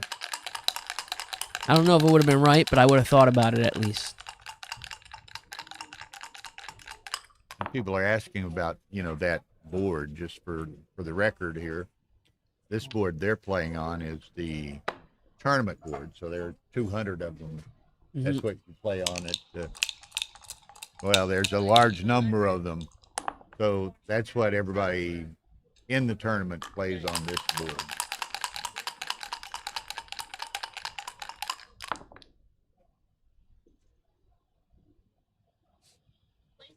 All right. So does What's Kenji? Look at him holding all right. his head. What's So he got a 5-3. Is it the question is does he hit on the ace and go for gammon, or does he maybe play or 13-5? and he's getting a little. I don't think This he's is as big. comfortable Oh, getting look at low on this. time as others Okay. are. Plus, if He's he, holding. you know, he might have to play this game and another, and he's down to 135. Steve needs to enter. Let's just put it right now. He needs to enter. There's the anchor. He needed that. Look how fast he did that. He needed to enter there. Otherwise, he's in a world of trouble. If he fans there, it could have been good night. Yeah. Yeah. I don't. At least it's not good night anytime That was soon. a Having an huge ace-point enter. game, but that can go that way as well. How about There's slotting Tara it now? Talking to Liz Grandstedt behind us there. That's Jorgen's wife. Liz and Tara are real good friends. How about slotting it now? Go for the gusto. 10-7. Why not, Kenji? 10-4.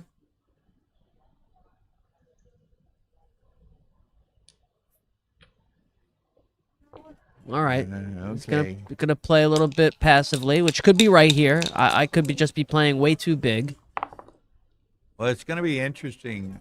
Well, that's not a Steve good wanna roll. leave. Oh, Steve can't. Right. Okay. Steve's just going to be not happy. extremely hesitant to leave that ace point game anytime soon. Wow, Oh, fan. damn. But Kenji's not in that bad a shape No. by any means.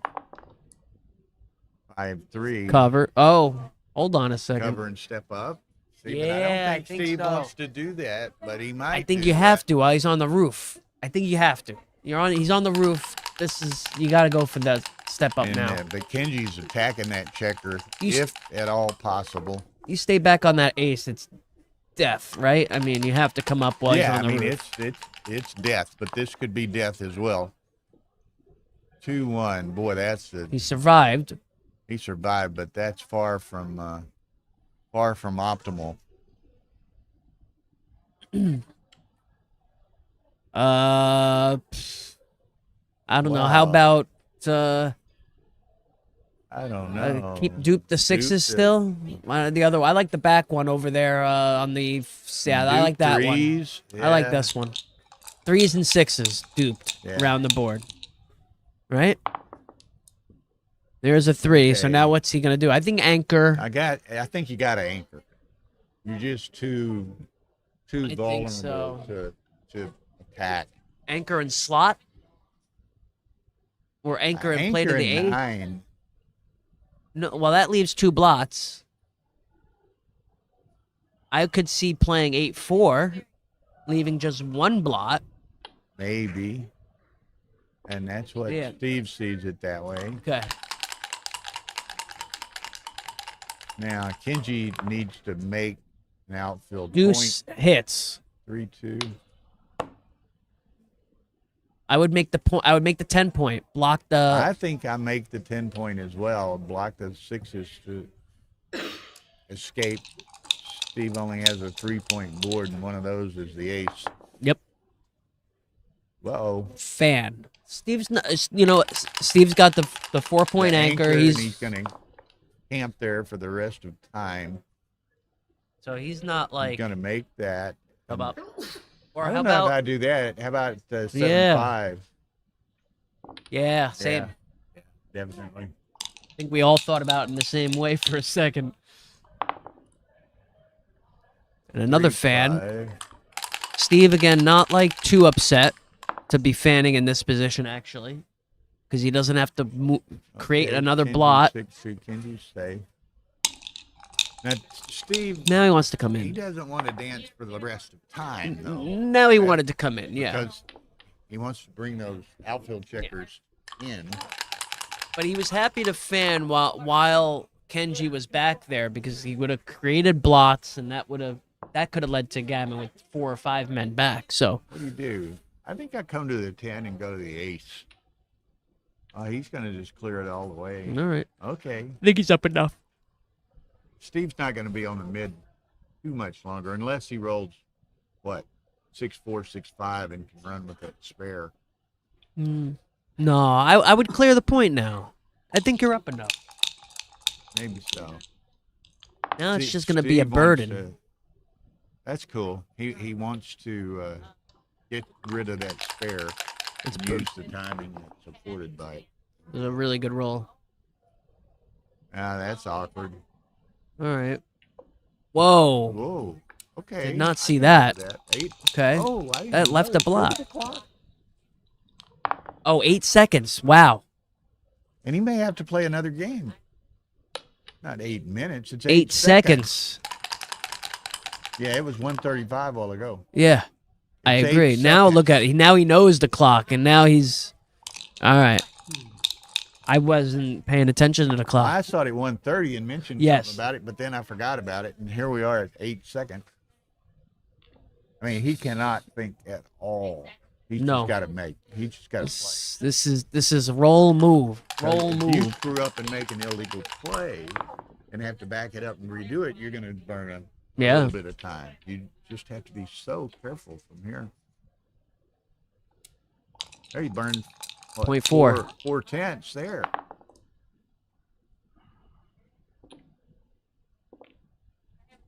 Steve's got 227, which is an eternity for him at this point. Uh-oh. All right. I mean, it plays, but it's he would have preferred to clear the 8. Wow, I would have cleared the 7. I would Yeah, I would clear the think you're 7 right. here. I think that's a mistake. You want to clear the points. Kit Woolsey. A Yeah. point cleared is no longer feared, right? I mean, I would have cleared the point. Okay, now Steve, I don't know. I I like guess that's okay. Because Kenji's It's a good roll. now. Wow. Okay, Steve's got to go. Does Just he go with one. both? I would go with just one. There's a blot behind you. It's really tough to get gammoned here. Okay, he's going to move the 1, and that allows him to visualize and thinking about it a little bit more. You want your opponent to roll 5-3, 6-3, 4-3, and have to shuffle checkers inside. Rather than play freely. Okay.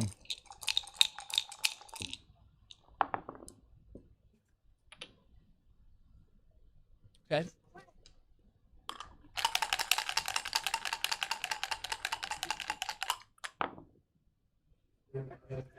Ooh, do we hit? Do you? I I don't think so.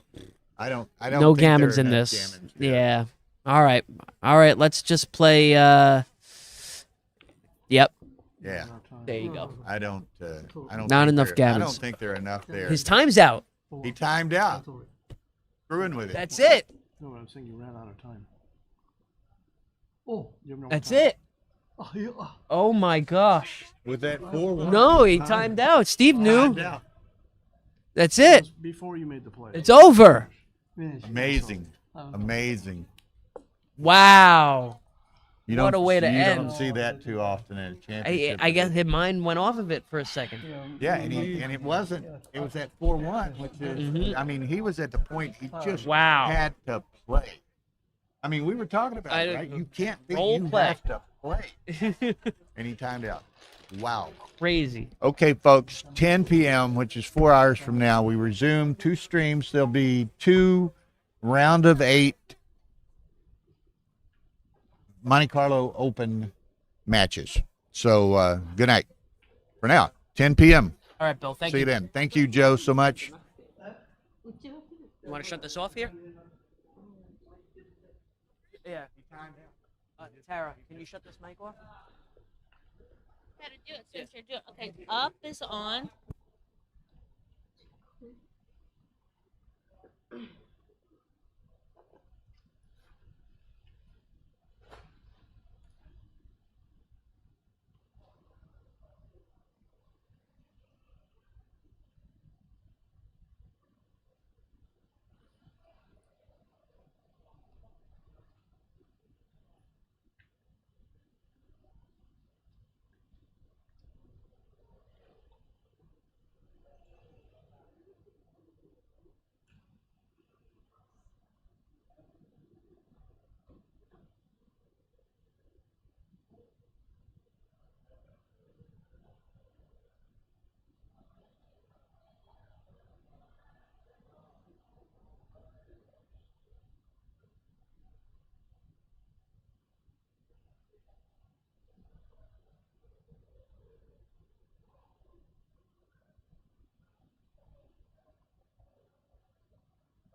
need to call Arda or whatever. Because remember, we talked about this clock has that pause button that's underneath. Is there any? Do we need to review? Is there some reason that maybe the clock was running No. in between games? No. I just want to double check with you. Well, first of all, you don't do that post facto. Okay? It's like he had his time, I had my time, he had a 4-1 to play, and his time ran out. I don't see what there is to review. Does that sound correct to you? I know, but as usual, like this block, sometimes it's beep, beep. No, It's no. okay, yeah. Oh, you mean an alert? Oh. I'm sorry, Yeah, but I I mean, misunderstood. I thought maybe it was the pause button. No. Okay, I'm sure. I wasn't. I wanted to make sure that it wasn't just because of unfamiliarity. Like maybe it was running in between games. No. Okay. Okay, that's cool. Hmm. I just wanted to make sure. All right.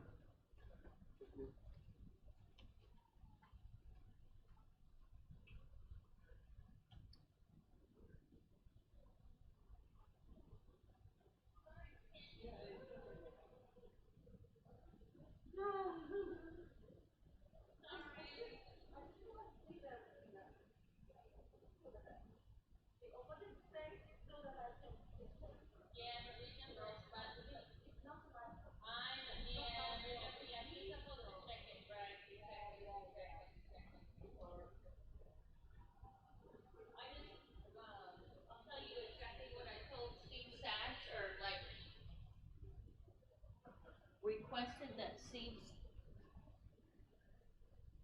Yeah, again, this is a newer clock with a pause button underneath. I always make sure that any player is familiar with it. According to both players, that was not the cause of the timeout. It was, Kenji was saying, maybe because it doesn't make a sound or it wasn't set for a beep beep beep just before it times out. So I wanted to make sure that it wasn't like unfamiliarity with the clock running in between games, and according to Kenji, it was That's not. my question.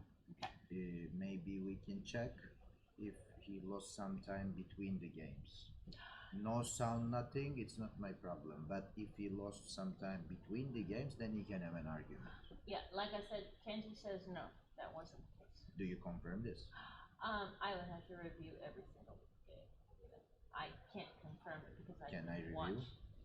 But actually, if he doesn't have any claims, Yeah, he's Partially. saying he doesn't, but I'm just saying that. he's not familiar with the clock, he doesn't know sound, this, that. These are not strong But arguments. I always, Yeah, I double know check you with do. both of them. I know you do.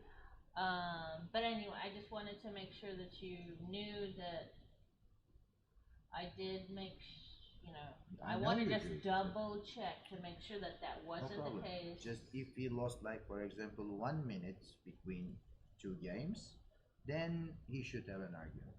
He can have an argument if he wants. He doesn't sound like he does have one.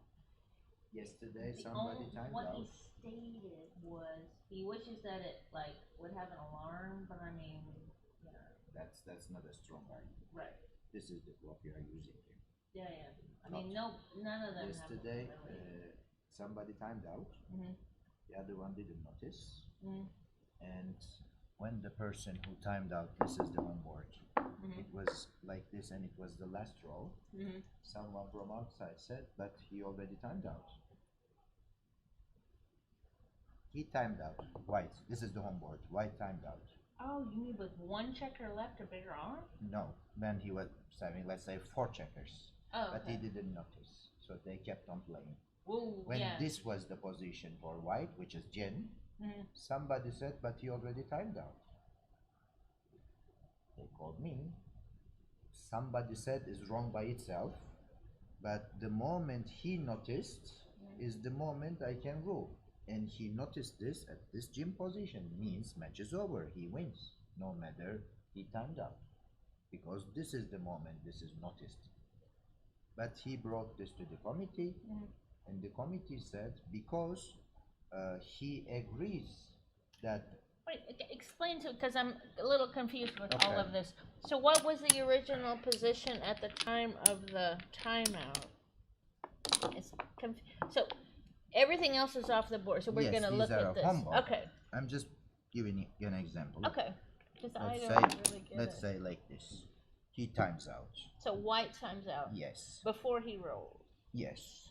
But he rolls. This let's guy, say, and he doesn't roll sixes or yeah, whatever. he rolls. Then he rolls. I don't know, that doesn't matter. And then now, we're here? Now, So we're here? someone says, because it's over. And he already shake hands with him, thinking that he lost the match. He's not aware of this. That he So timed blue out. and white.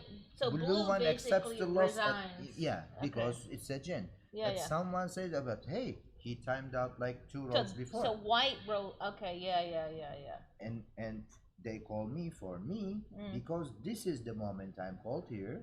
I rule according to this moment. Yes, he timed out, I can see, but it's gin. Means it's over. He wins. So it's basically like this. Yes, he wins for me. But he was not happy with it. I encouraged him to have a committee decision, and the committee decision is because he accepts he was aware his bank was 0, but he thought he still has delay of 12 seconds. He kept on playing, and the other one didn't say anything, That's just which like is kinda obvious. Crazy. So the committee decision was he timed out, which I disagree, but I respect. I understand the approach. So Can I ask you a question? If you had it on tape, would it have been the same decision? no, because I can go back to That's that why position. it's not fair. Yeah, that's why it's not fair. That's why it's not fair. Yeah. For me, okay, he made a misplay or he timed out or whatever, but his statement is he continues playing, and the moment the other side rolls means he accepts what he's saying. Well, again, you're also talking For example, about. what if the lady here, Kenji's wife, she says, hey, you are timing out. Well, that's exactly what she just said She to shouldn't. me. Who I love her, but you know what she said? She said, "Well, because the clock was She didn't in say. this direction, I wasn't able to let him know." She's not allowed to do Yes, but in yesterday's case, somebody let him know, which I But shouldn't. don't you accept. agree? She She can't. shouldn't talk. Oh, Nobody, even Steve is you, go. even you. Oh, I never do. Well, between games you can. No, But I never if do. somebody is I can't ever timing do out that. in the middle of the game, of course not. It's a No. part of the game. Probably the one thing that I Just prefer. a quick question. Yeah. Do you confirm he didn't lose any time between any games? He doesn't have any claims. He probably can't confirm Well, that. can you imagine any player in this entire room that you would ask that question to that they would know the answer to? Yeah, I mean, you'd have to review No, the I'm saying, tape. is that, I mean, I I saw would notice. when the clock was paused, you know, in between games, I never went on a break. He went on 2 breaks. I didn't observe when he went on the He first doesn't break. have any claims, by the way. It's I over. understand. I just want. When when we were on the second break, I looked at the time. I said, "Oh, okay." But it was tough when you look at it. Yeah. That's what I'm asking. No, no, I understand. All right. Okay. Yeah, so, okay. Of course she cannot talk, by the way. That's no question.